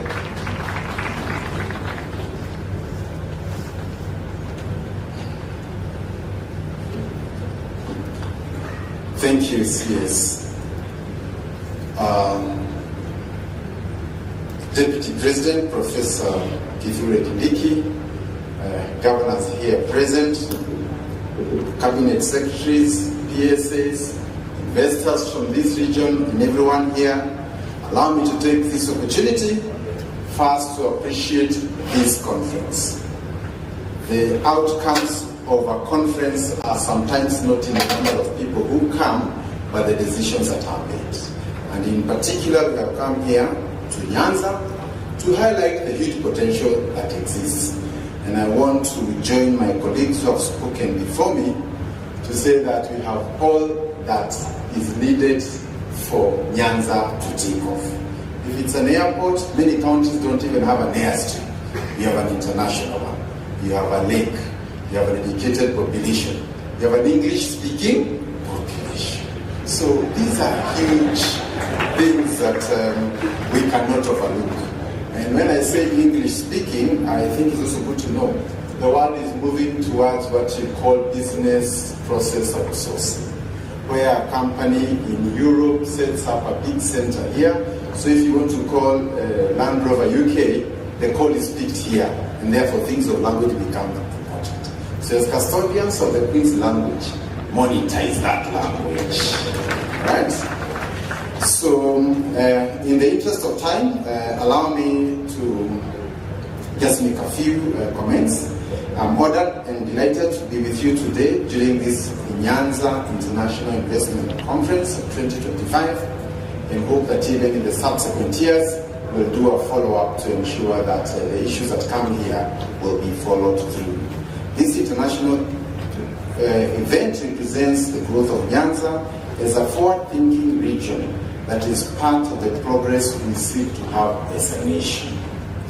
It also serves as a crucial platform for advancing dialogue, fostering innovation, and building the partnerships necessary to drive the next wave of economic transformation. I've had time to go through some of the stands that are here, and I want to request all the guests who are here to have time and sit there, because it's a huge, huge, huge demonstration of capacity, even by counties. And I think so that the talk can now connect with what is exactly happening on the ground. This conference provides us with the opportunity to highlight investment opportunities and engage stakeholders on strategies to unlock the full economic potential of the region. Nyanza is endowed with diverse counties that each have the capacity to change the regional economics and contribute to Kenya's overall growth. I want to start with just the counties and highlight just one or two. Kisumu, led by our great Professor Nyanza, is strategically located along Lake Victoria, which is home to two other big countries, but also a big market to Rwanda, DRC, and all the other countries, making it a natural hub for trade, manufacturing and logistics. With Kisumu Port serving as a key gateway for trade with the East African community, the county boasts a thriving manufacturing sector that includes sugar processing, fish processing, and dairy production. The government's initiative to establish a special economic zone in Kisumu is set to attract investors in agro-processing, logistics, textiles, and further strengthening the industry base. Allow me also to say that if you look at Kisumu and compare with Mombasa from a tourism perspective, you can easily match what is in Mombasa. In terms of air connectivity, and I'm very happy to see this facility in terms of adding to your capacity to host events, both local and international. So again, for tourism, people travel all the way to Dubai at 40 degrees, yet you have Kisumu here at the right temperature. So this is a challenge for the tourism sector, for the hospitality industry. And I think even us as government, as we come here, we are aware that we are here to support the local economy. Siaya County, led by our good governor here, Orengo, stands as an agricultural powerhouse, producing cotton, groundnuts, fish and rice. And allow me to say that for groundnuts, we have a huge shortage. Most of the industries that require groundnuts as an input or as a raw material, we cannot be able to meet that demand, forcing us to even go to other neighboring countries, even up to West Africa, to get the groundnuts. And therefore, this is a challenge to the region to see how we can be able to take up that. And cotton, together with fish, also fall in the same category. The government is actively working to revive the cotton industry by investing in modern ginneries and modern manufacturing plants. And also to note that we are privatizing the textile company in Eldoret, and I think that is also going to be a major uptake for our cotton, that is Rivertex. At this point, efforts to expand the groundnut and rice value chains through establishment of processing factories are all underway.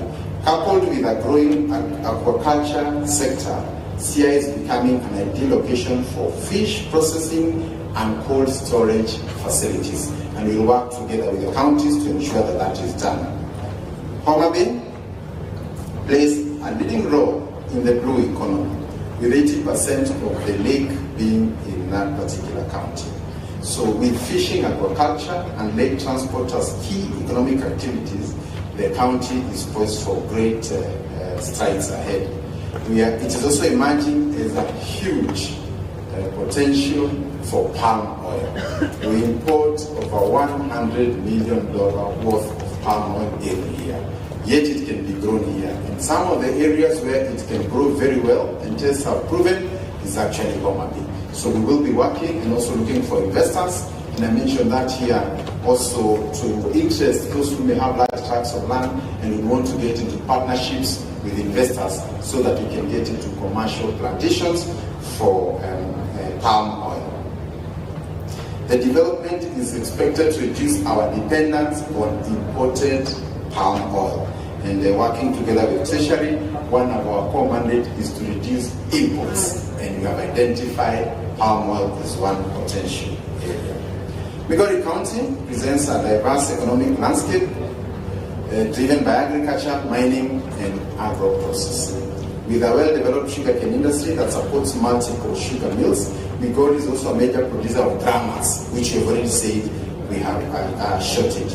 And its deposit in minerals such as gold and copper offer significant investment opportunities in gold refining, jewelry, manufacturing, and mineral processing plants, promising an integrated industrial sector that can support this. And allow me to say that in some of our neighboring countries, the biggest export is actually minerals. In fact, we have seen with the challenges in some of our neighboring countries, minerals has gone up. So again, this is one area that can actually lift the whole country. Kisii County, led by our good governor, Simba Arati, is renowned for its world-class soapstone mining, a sector with immense potential for value addition and international exports. Beyond soapstone, Kisii is a leading producer of bananas, dairy products, and tea. Investments in banana processing plants, milk processing facilities, and mechanized soapstone extraction will create market opportunities and accelerate industrialization in the county and the region beyond. Then we also have Nyamira, which is a major producer of tea and coffee and dairy farming. And by expanding the processing facilities for tea and coffee, the county can increase product quality and global competitiveness.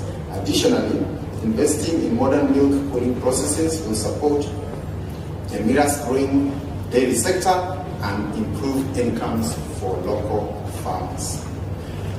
In conclusion, the region also presents a huge wealth of targeted investment opportunities across the whole value chain, whether you're thinking of tourism, logistics, and all that.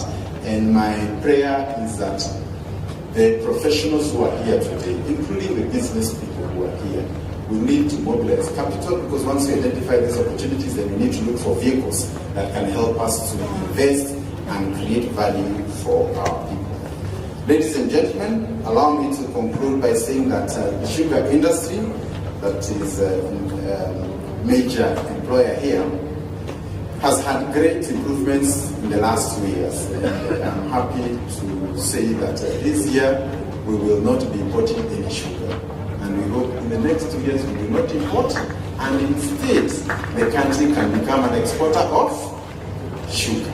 That's a conversation that we want to do in tea, in wheat, and all the other products. And because our weather is generous, we can be able to work that together. So I do not want to say beyond that, just to comment one last issue on the industrial question. There has been talk that sometimes industries are closing in Kenya, or maybe the conditions are not too good. Allow me to say, when one industry closes, it's a headline. When 10 open, nobody talks about it. So in the coming weeks, we want to engage in highlighting the industries that have come in the last 3-4 years. And we will be coming here to Nyanza, working with the elected leaders, so that we don't end up giving perceptions that make our destination look unattractive and therefore less useful to the investors. I want to end there, and indeed to thank all of you and assure you that this is the beginning. Much more will happen when we move from here and look for those investors. May God bless Nyanza. Thank you. Will we again give them a round of applause? Your Excellency, you can see I had a written speech, but certainly I'm not going to read this speech. I have no time left. I'll just take 2 minutes to say a word or two, and then I invite you. And I will start by saying that we have an opportunity. We have a great opportunity. We have had occasions when we spoke of lack of opportunities for this region. But at the moment, those my colleagues from this region will agree with me that this is an opportunity that is very rare to have. This is an opportunity that probably we only enjoyed during the Grand Coalition government. And now we have it. It is how we take advantage of this opportunity. I don't want to elaborate. You understand exactly what I mean. The Honorable Leader Wallo has enumerated a number of projects. And by the way, as we showcase Nyanza to the private investors, there are certain things that the government must do, both the national government and the county governments, to provide that environment for investment. And that is what political leadership must engage their minds to make sure that we realize the full potential of this region. And I want to thank the organizers of this event, led by Jeff Olendi, who have worked tirelessly to make it a reality. Now, what should we do as a government? And that is where I'm going to end. Every one of us, we seated here, in one way or the other, we know what needs to be done for this region to unlock its potential.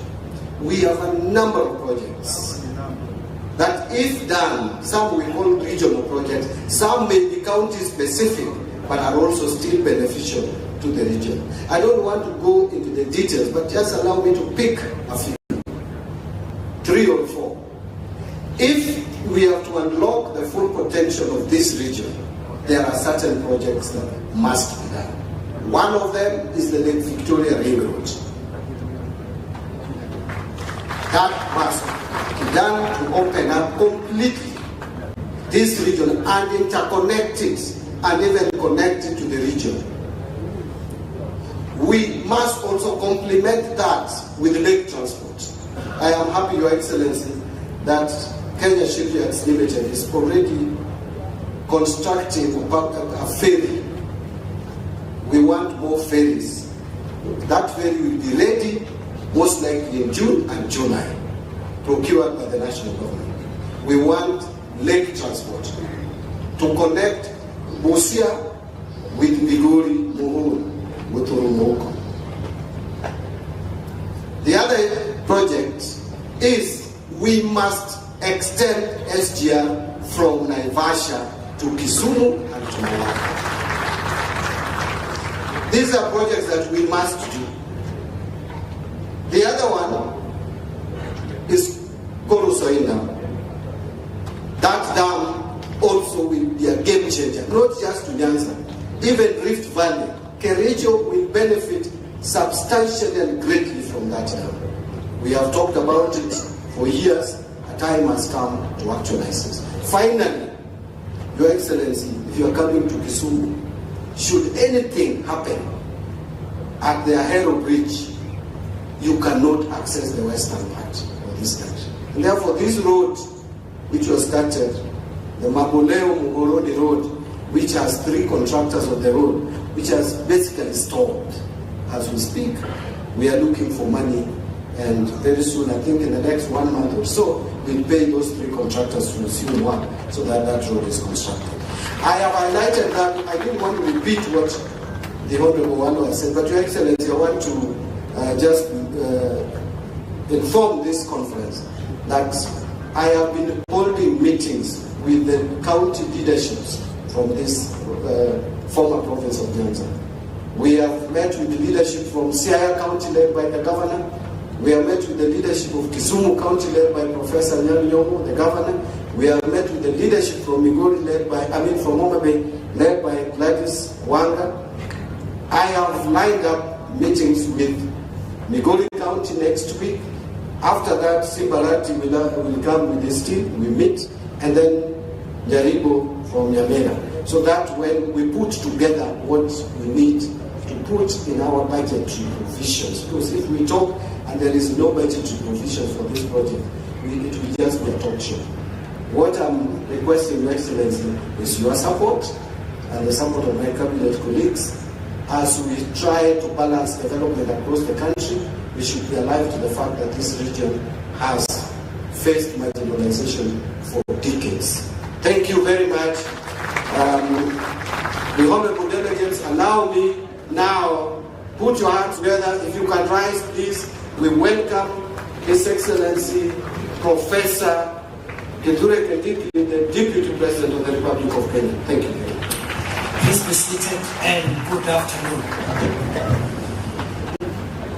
First, I apologize. I think we've taken longer than we ought to have taken.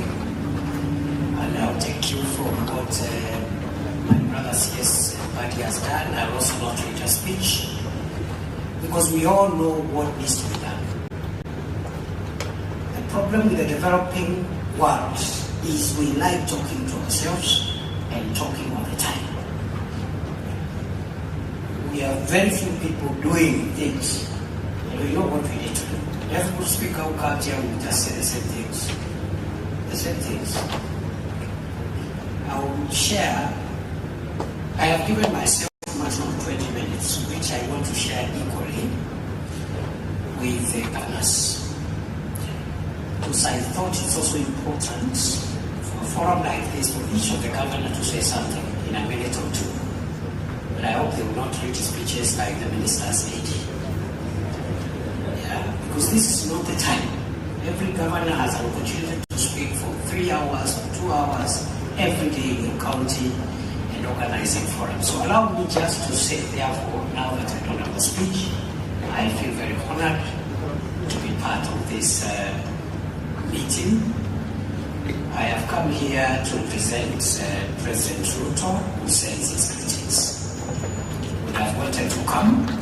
He was in Nyanza recently, he was in Western recently, and he thought because he hasn't been to Northeastern since he became president, it was important to spend some time in Northeastern.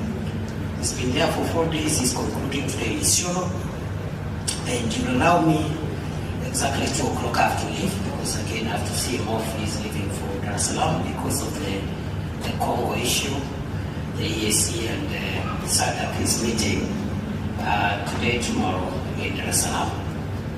Having said that, mine is just to thank you for a good conference, well organized, well structured. We expected this from Nyanza. The headquarters of professionals and professors and very intelligent people. God has blessed this region with brilliant people who have impacted tremendously to the development of our country.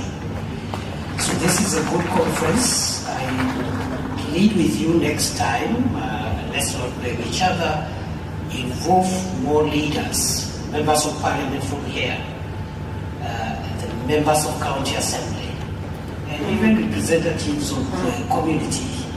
People who may not be very learned, but they can pick an issue or two from a conference like this one. Having said that also, let me just revive and transform the economy of Kenya, empower its citizens, including its citizens in Nyanza.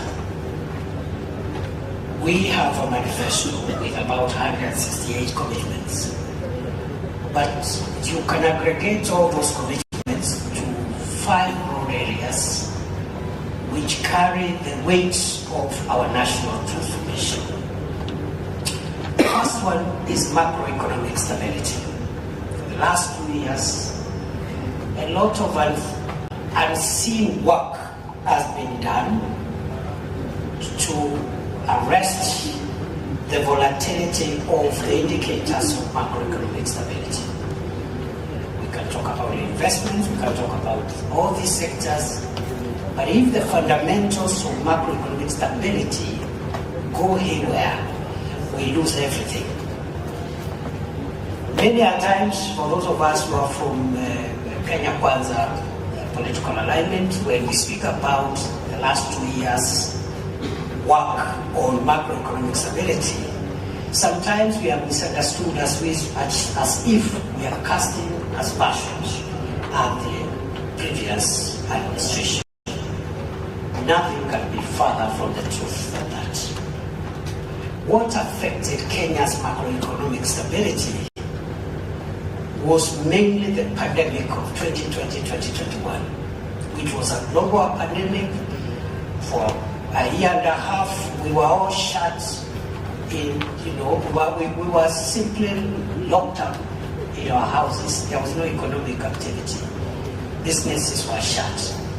You can imagine, in my previous role, the last 2 years as the Interior Minister, when we used to have little problems, what I would call democratic stress, sometimes in our exercise of democracy, especially here in Kisumu, but also Nairobi and other parts of the country, businesses being shut in Kisumu or Nairobi for a day, if you quantify the economic cost, it's huge. So you can imagine shut for a year or a year and a half. That is what put us in a hole. It is not the previous administration, it was something beyond the control of any government. Today, the indicators of macroeconomic stability are looking okay, thanks to the hard work of Professor Ndongo, PS Kintomo, and the senior team in Treasury, because it is about the strength of the shilling. It is about interest rates. It is about inflation. It is about the cost of fuel. It is about the cost of food and other household commodities. If those 5 variables are escalating, it doesn't matter what economic interventions you make, the country's transformation will be delayed. And therefore, I want to take this opportunity to thank CS Ibadi and his team and the Treasury. They've done a tremendous job in the last few months to study and build on what has already been done. And I want to plead with you, my brother CS Ibadi, and you know you have the support of President Ruto, and all of us, your colleagues, we support you. Do whatever it takes to make sure that the stability and the strength of the Kenyan shilling, interest rates, inflation, cost of fuel, and cost of food and essential commodities do not reverse. Because we'll lose everything. Whatever it takes. So that is the foundation. People don't see these abstract sectors that carry the value chains from where the majority of the people of Kenya derive their income and livelihoods. I repeat, if the macroeconomic stability is guaranteed, the next issue for us in this region and for Kenya is to make sure the national government and county governments transform positively the sectors which carry 80-90% of the people of Kenya from where they derive their livelihoods. These are sectors in agriculture, the value chains in agriculture, livestock development, the blue economy, and mining, period. If you look at how many Kenyans get their daily bread from some form of agriculture, some form of livestock or pastoral, livestock-related economic activity, fisheries and the blue economy, you'll have touched Kenya almost entirely. That's why we're working on sugar. Time will not give us to tell you the milestones we made in sugar, tea, coffee. We are working on rice, cotton, all these value chains, the oil crops, etc., cotton and so forth. And then you go to livestock, the entire northern Kenya, upper, eastern. You go to blue economy, the entire coastal counties and Lake Victoria counties in western and Nyanza areas. And then mining in between there, because mining is quite a precious part of the real sector that can take the country to the next level. So if we transform those sectors, where the majority of the people of Kenya derive their livelihoods, we are good to go. We have our priorities, we need what we need to do. Between national government and county governments, we know what interventions are pending. Number 3,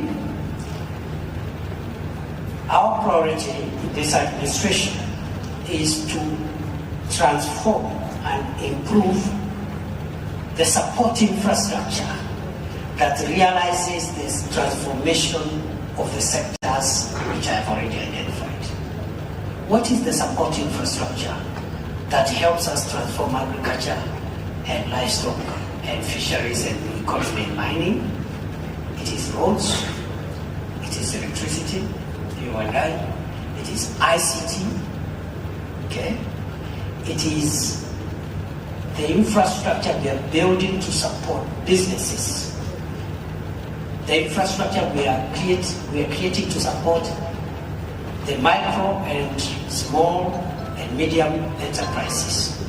It is the KIPES that we are establishing one per county, the county aggregation and industrial parks. It is the special economic zones, the 5 of them that we are racing against time to not only complete but also operationalize. It is the affordable and social housing program. That infrastructure, ICT, the KIPES, the special economic zones, water, electricity, ICT, will help revitalize these value chains that bring wealth to the people of Kenya. Number 4, it is job creation. We have all said in so many words that one of the challenges we must confront as leaders of Kenya at all levels is the need to empower especially the youth by creating more jobs. Alfred and the team there. And the county government, I'm sure, are doing a good job as well. And we are attacking joblessness and job creation from all fronts. You've heard Alfred summarize it, Kazi kwa ground. Any work available, even if it's a short-term job, is better than no job at all. Even if it's a job for a month or 2 months or 6 months or a year, it's better than no job at all. Because by the time that young person finishes under the affordable and social housing programs, there will be either another project or another job opportunity somewhere. Instead of our youths spending times in marketplaces, waiting to be paid 100 shillings by a politician to heckle their rival. We are creating jobs through the ICT, online jobs, digital jobs, Kazi Mtandaoni, and then we have programs for creating jobs abroad. Our young people want to travel, work abroad, save, invest in, and also come back in the country later on, are welcome to go and venture there and work, because there are people born in Kisumu, but they work in Mombasa. They are still sons and daughters of Kisumu. They come home maybe at the end of the year. What is the difference between a son or a daughter of Kisumu working in Mombasa and the one working in London and Dubai? They all come home at the end of the year.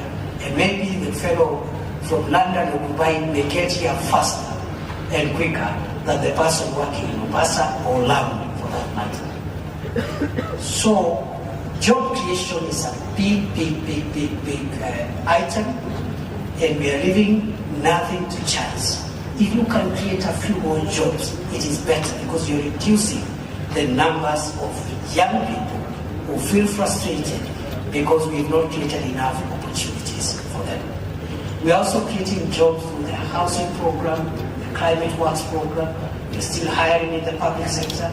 We are expanding the private sector to accommodate more jobs, and we are also having programs like the programs we are having under Nyanza, under the youth ministry and others. Time will not allow me to enumerate everything. The last pillar of transforming Kenya in the shortest time is in the software that delivers on the 4 issues I have mentioned. I said macroeconomic stability. I also talked about value chains that carry the majority of the people in terms of incomes and wealth. Number 3, it is the support infrastructure in the many ways I've explained. Number 4 is job creation. Lastly, for us to realize our destiny as a nation, as a region, as counties, as Kenya, we must take 2 social variables very important. One is health, and the other one is education. If you have an educated, healthy population, then all the other pillars will be realized. That's why this administration is going out of its way to ensure that the universal health coverage for Kenya, Taifa Care, works. Many countries across the world have struggled with universal health coverage with very limited success. Even in the United States, when they succeeded with Obamacare, the Supreme Court moderated what it would have become. It's not an easy thing. But this government is persuaded that you need a healthy population, and we are spending a lot of money, and middle class is almost getting impoverished because of Harambes, because of relatives who are doing Harambes. People and families are selling property, they are selling cars, they are selling land to finance health. We need more people with an insurance card, a health insurance card. It may be less than perfect, but it's better than no card at all. We are working on perfecting the imperfections in Taifa Care, but it's better that way than a person who has no access to any medical cover. We are 9 million Kenyans who are insured since independence until now. In the last 3 years, in the last 3 months, we have doubled the number of people who now have some form of health insurance to 18 plus million Kenyans. We want to scale up that to 30, 40, 50 million. It's not easy. President Kibaki had this in his manifesto. The same politics hits that program and frustrated it. He pulled back. President Uhuru in his second term had the same, the Big Four agenda. UHC was one of them. The same politics became untruncated. The program, President Uhuru pulled back. This time round we have said, we will fight through to make sure we get universal health coverage through, even at the expense of our popularity. If that is what will affect the popularity of President Ruto, so be it. Because what defines a leader is not how many hours or days or years they have been in office. Is the take-home, what they leave behind when they leave office after a certain number of years. So we are very clear in our minds that that is a national priority, and also education reforms. That's why we are strengthening CBC, we're investing in more teachers, and we're also addressing funding of higher education to make sure as many as possible of the children of Kenya get access to affordable, relevant, quality education. So those are our priorities. Everything in between, we will do it. We've had what are the priorities for this region. The 2 dams, one here between Kericho and Kisumu, the other one in Nyamira, Magwagwa Then there are some flagship factories like the sweet potato one in Korea. I was taking notes, and I take notes everywhere I go. Because that's the only way you are able to at least account. I must account for coming here. And I must carry home what the people of Nyanza want from national government. Between myself and my colleagues, cabinet colleagues, and the entire team, I want to promise you, the 9 or so priorities which have been repeated here, the ring road, I don't know, the 2 dams, the factory, the abattoir, we will go out of our way to make sure that we do them. So that we can, now, even if we don't achieve everything, we can say we've done this percentage of the commitments we had made. With those many remarks, I declare this conference officially open on behalf of President Ruto.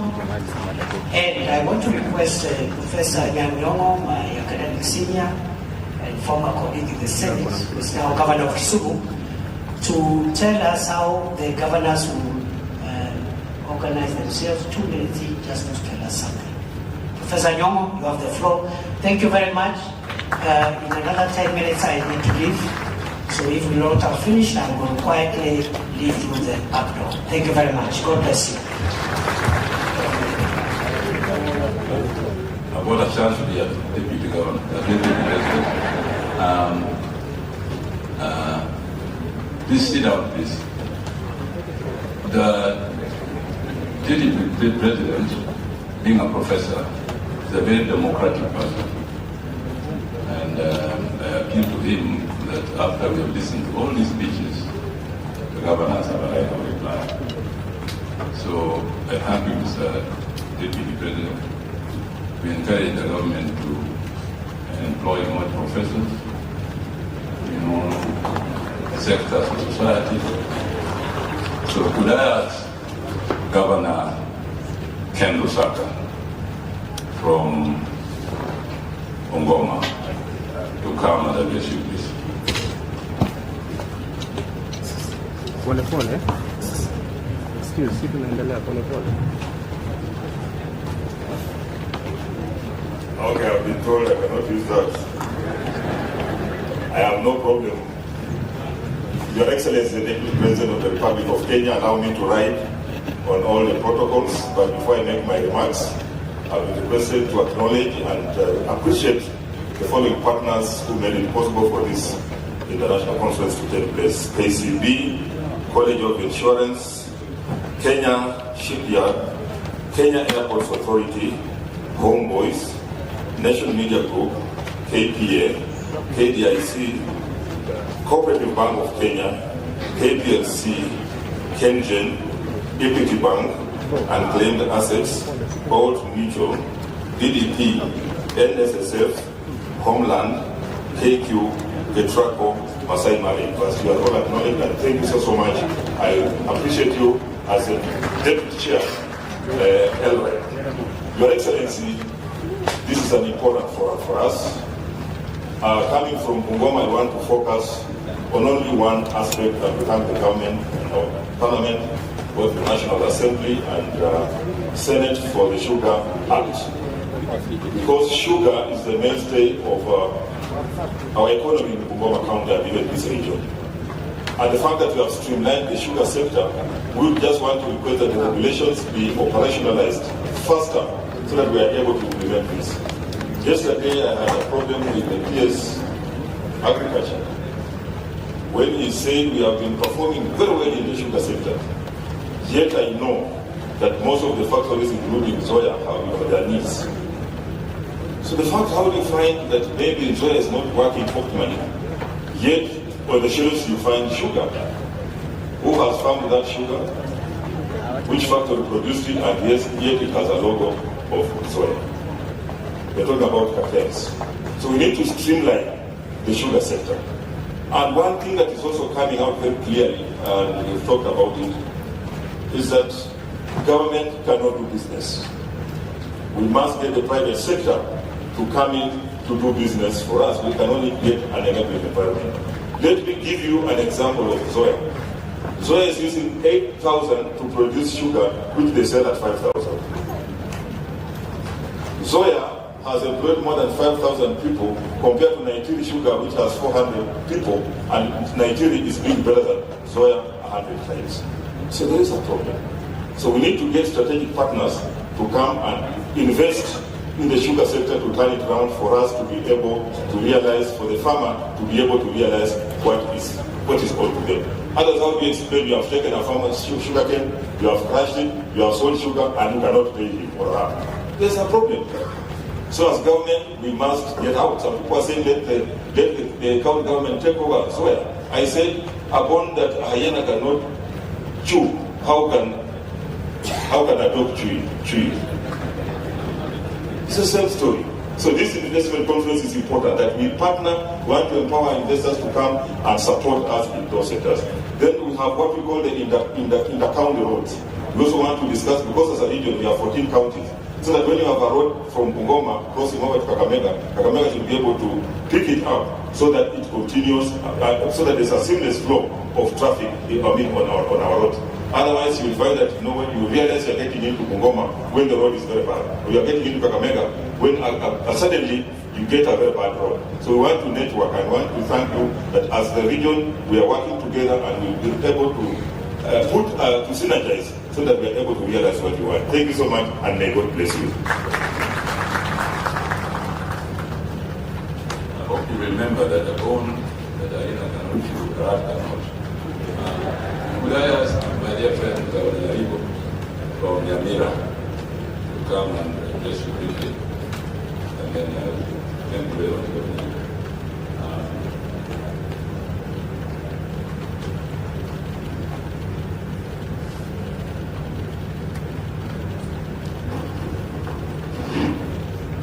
Thank you, Deputy President. I take this opportunity also to thank the organizers of this conference. Nyamira is 1 hour drive to the west, out of this direction. I invite you to message tea, coffee, probably the best in the world, and as a country, I believe we should not be a blender, because our tea is used to blend other teas globally. We are not getting proper value. We should, as a government of Kenya, look at that and we sell tea globally using our own brand as Kenya. Nyamira, we also have many other products, avocados, sunset coffee, local vegetables, and many others. Most have been talked here. But as a country, if we don't fix the cost of energy, power is very expensive in Kenya. We'll be going round in cycles. I believe the national government will take it as priority number one, this country, to fix power costs. Thank you so much. God bless you.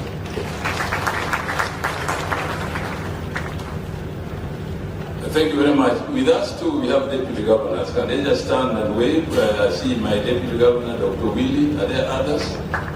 Please, I can't see you, but my eyesight is pretty bad actually. We also have vice chancellors of universities who are here. Would they stand so that they recognize? Thank you so much. This is now. Can I ask Governor Wanga? I'm sorry, this light is too strong. Governor Wanga, Homa Bay is Governor Wanga.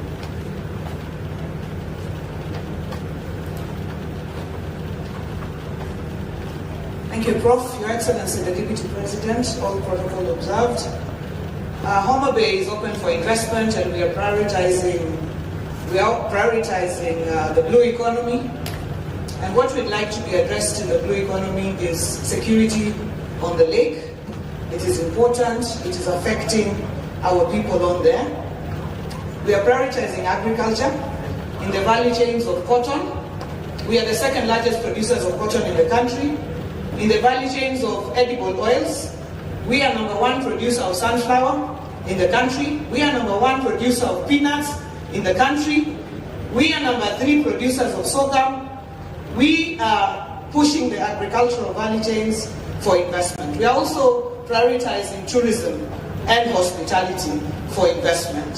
So these areas of priority, we are largest producers of sweet potatoes also in the country. And this surprises many people, but we are extremely agricultural, and we hope to partner with the investors here in the area of the digital economy, business process outsourcing. We will have Summer Source, which is one of the largest BPOs coming to Homa Bay, Victory Farms doing a great job with fish processing, Manda University. We are partnering with Tomboya University because we must generate the necessary skill. Your Excellency, investors, everybody, karibuni sana Homa Bay. This August we will be hosting the Devolution Conference. Karibuni sana.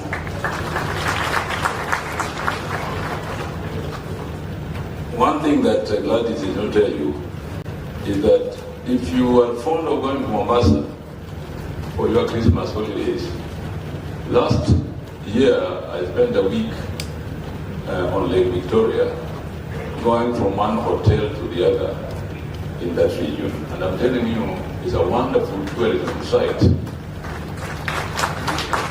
And the people who have boats there are very good at organizing tourism. So those of you who are fond of going to Mombasa, there's another alternative in southern Nyanza. Makofi basi.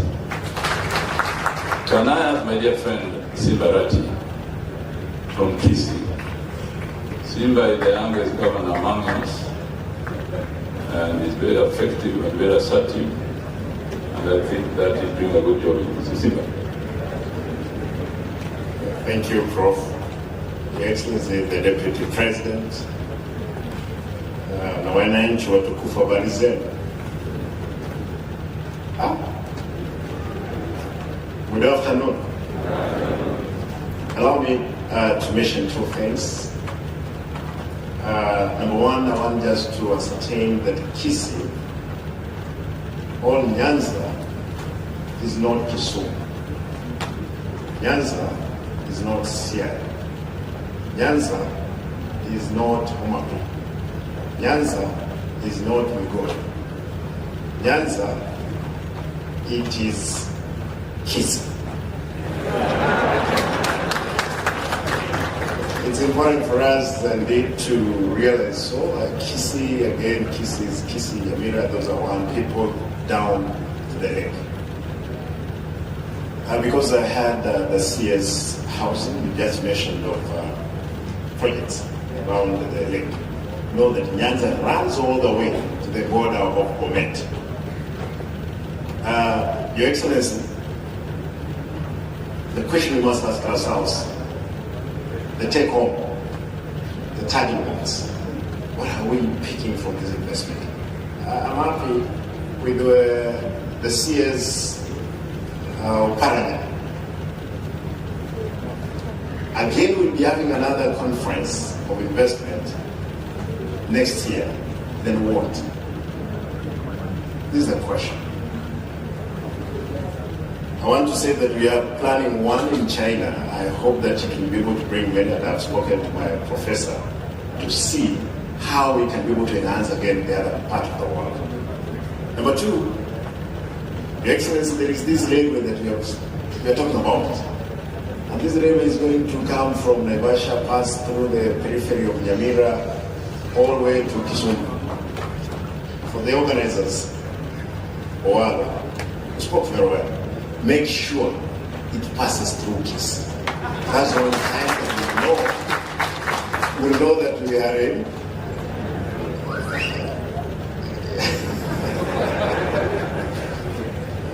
The last picture I want to just comment, know that we were number one in the world in production of Barretha. Of course, there was an issue before the revolution. We hope that we'll be able to revive that sector. We want to thank the UK government for the SWEET program. We will be the first among the 14 municipalities to set up the waste management system, which they have funded to a close of 172 million. Probably at the end of the month, we'll be having the only one in Kisi here, and the whole region as it were. Your Excellency, there is a problem. When we came to the office, no, we were not in the same boat. Therefore, I was wondering, how can I get to State House? I called the President, graciously invited me. The only thing took me there, it was the issue of Kenya-UK Health Alliance. This is a program which was started with my predecessor, who did very well. And I want to ask my brother because this thing falls under your parliament. So far that thing has passed through the cabinet, now it's implementation. Because as KISS, we are leading in the field of health. Again, I want to assure you, we did, Your Excellency, make it possible that KISS, yes, they spoke, others, I made the hub, others were the spokes. This is Maseno, Masinem Liu, what else? For those ones who know. There is Kebabi, there is Bomet. Your Excellency, if we have that one, we'll have this region as a destination of health issues. I'm happy I saw somebody from India that is already there who is interested in health. How I wish that you get space in Kisi and the Nyanza as it were. I can see her. Professor, given that you are our chairman, I want to plead with you and ask my brother Opio. You know, the other day you spoke of 4 counties, but I corrected you that even Kisi and Nyamira, they are part of Nyanza. And we had gotten money for electricity. Please let us address ourselves. This is what I came here for. Let us address ourselves to Nyanza and as a country. Thank you and God bless you.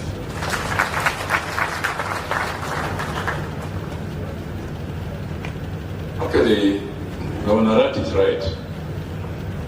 The historical origin of Nyanza goes back to what the colonialists called Kabirondo. Northern, southern, and central Kabirondo. So if you talk about Nyanza, you can't leave out Nyaribo, you can't leave out Kambusaka. All these are part of the old Kabirondo, which is now Nyanza. So let me circle another member of this Kabirondo. I think we have the Awako Nyaribo. That Rochida Yako, yes, Nyakwa Jamo. Please come. That is the governor of Kagori. And Migori is also one of those counties with very good beaches.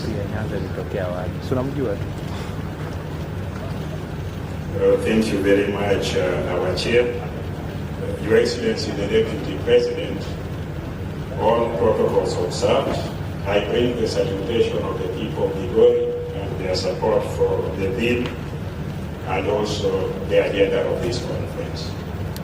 I want to agree with Governor Arad that although Migori is included in Nyanza, but most activities never reach Migori. In terms of formation of administrative units, Migori is the youngest in this region. I think it's slightly younger than Nyanza. So people tend to forget the last bonds, talk about the first bonds and the middle children, but forget the last bonds. I just want to say two things generally. I want to speak to my brother, the governor and the waziri of Nakuru. The sugar sector has not recovered. I live right inside Ken, and there is no new development of Ken in Homa Bay and in Migori.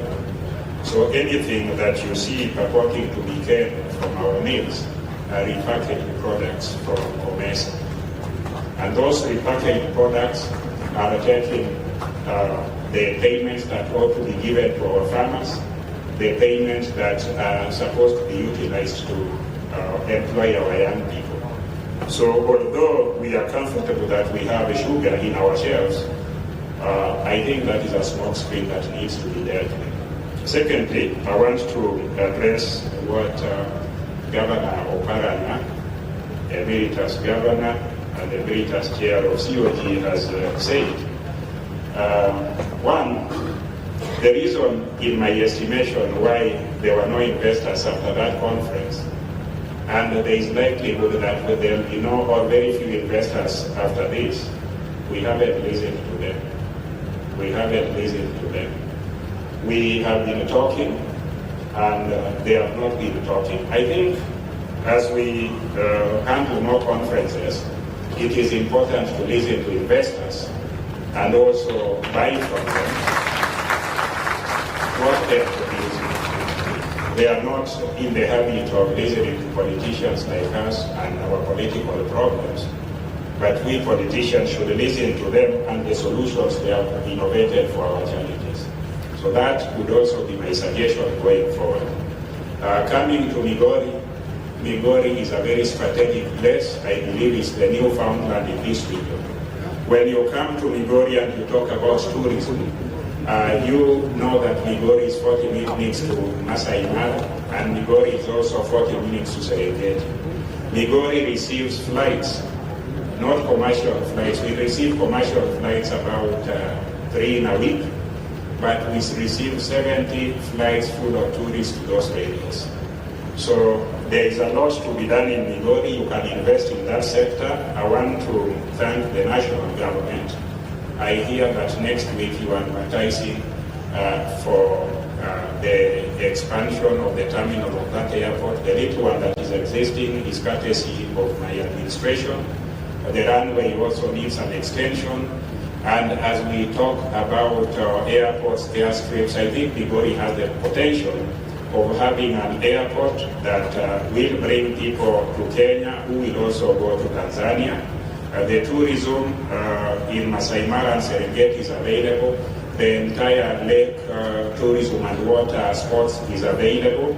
From Migori, you will connect all the way to Busia, as you do also the water transport. So Migori is ideal for that. And of course, there is cultural and other related tourism.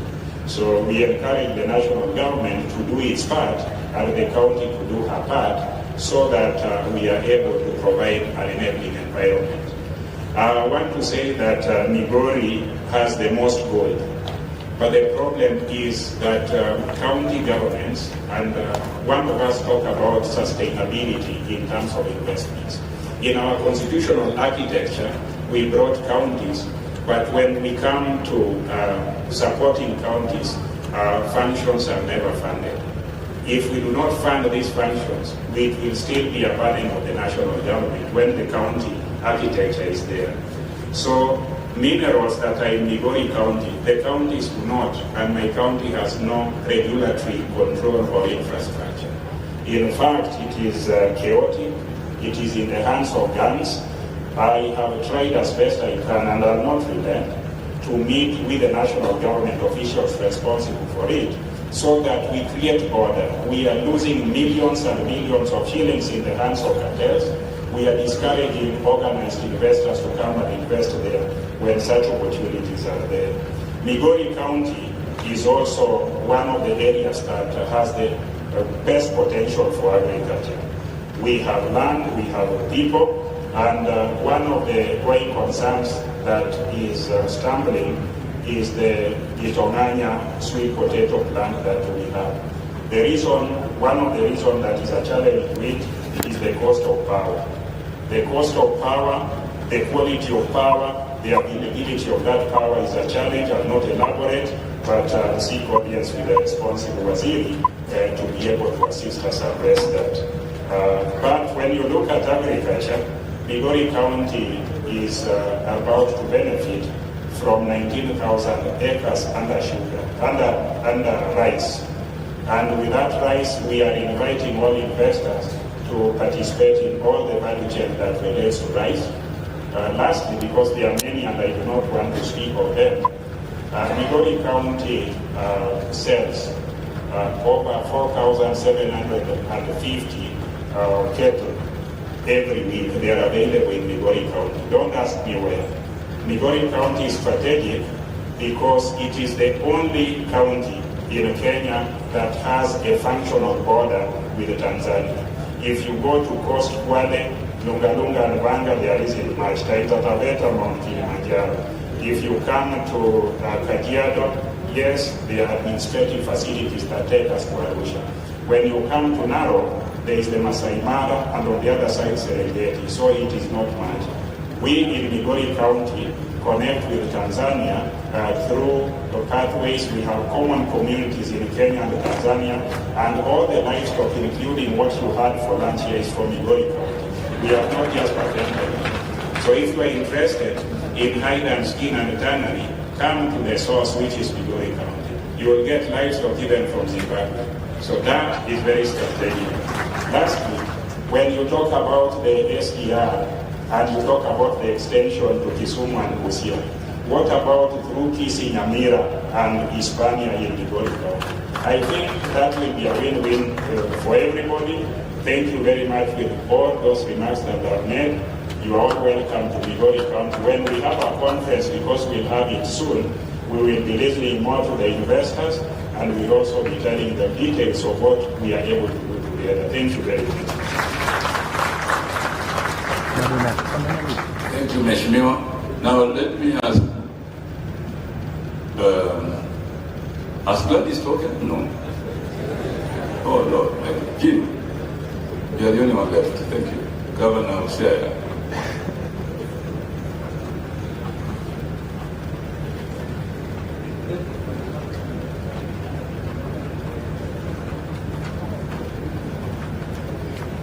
Your Excellency, the Deputy President of the Republic of Kenya, Professor Kithure Kindiki, all protocols observed.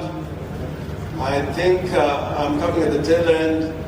I'm feeling like a hungry man with a loaf of bread and you're told to eat it in 30 seconds. I'll not attempt to do that. First, I want to note that SIA has a lot to offer. And next month, we're going to have an investment conference similar to this one in SIA. I hope some of the partners here, whom we have also talked to, are not going to be fatigued and give up on SIA. If we can talk about everything about resources, I think in SIA we can talk about many resources in SIA, but the most important resource is human resource in all its portfolio. And historically, if I want to talk about the availability of human resource in the Republic of Kenya, the first Vice President of the Republic of Kenya came from Siaya. The first barrister came from Siaya. trained in the Inns of Court in England. The first group of professors in the country who were lecturing in Makerere and abroad came from Siaya, and recently we lost Professor Beto Logot, and I hope I'll carry your condolences and sympathies to the family of Professor Logot. Now, I just want to note as a preamble that I'm very happy about some intervention the national government has undertaken together with the county, and I like the integrated approach. Like recently, we had a multi-ministerial delegation from Interior, from MITI, that's the investment ministry, from roads and communications. We have people from Kenya Shipyard talking about investing in the same place so that it is done in a planned manner. And that is about the bottom we are trying to build in Usenge. But more relevant to what we are discussing today, I wanted to say this. I think, having listened particularly to what Senior Oparanya said, we should, in an investment conference, address the issue why we are not attracting as many investors as we wish. And investment conferences have taken place. When I was first elected in Parliament, we had an investment conference for Nyanza, presided over by Jaramogi Oginga Odinga. So it has been an ongoing conversation. One of the things that we learned when we had recently the investment conference hosted by Governor Nyong'o and sponsored by the Afrexim Bank. And we were talking about how investors can come directly to counties. And you found out there were so many roadblocks to an investor who wants, let's say, come to Siaya. We need to look at the legal framework to make sure that an investor who wants to invest in a county like Siaya can come there directly without legal hurdles. I want to give a practical example of this. I was in a conference in Cairo where we were talking about urban and municipal development. And many delegations were going to Afrexim Bank signing deals, but we were busy at the conference talking about what we must do. And when we addressed the issue why that was happening, they said we should address the legal framework that makes it possible for investors to come directly to counties. For example, if you want to go into a private-public partnership under the current framework, you cannot succeed in 5 years. You cannot succeed in 5 years. And it has not been done. The counties that have tried have not succeeded. So I think we need to look at that framework. The other thing, whereas the Constitution gives a framework of sharing revenue, if you look at the revenue that is allocated to national government, and I'm glad to talk about this because I think there is acceptance of that fact, that if you look for roads, for example, you find that one county in a particular area has more money for tarmac roads like more than, let's say, the entire Nyanza. With that type of situation, it will be very hard for this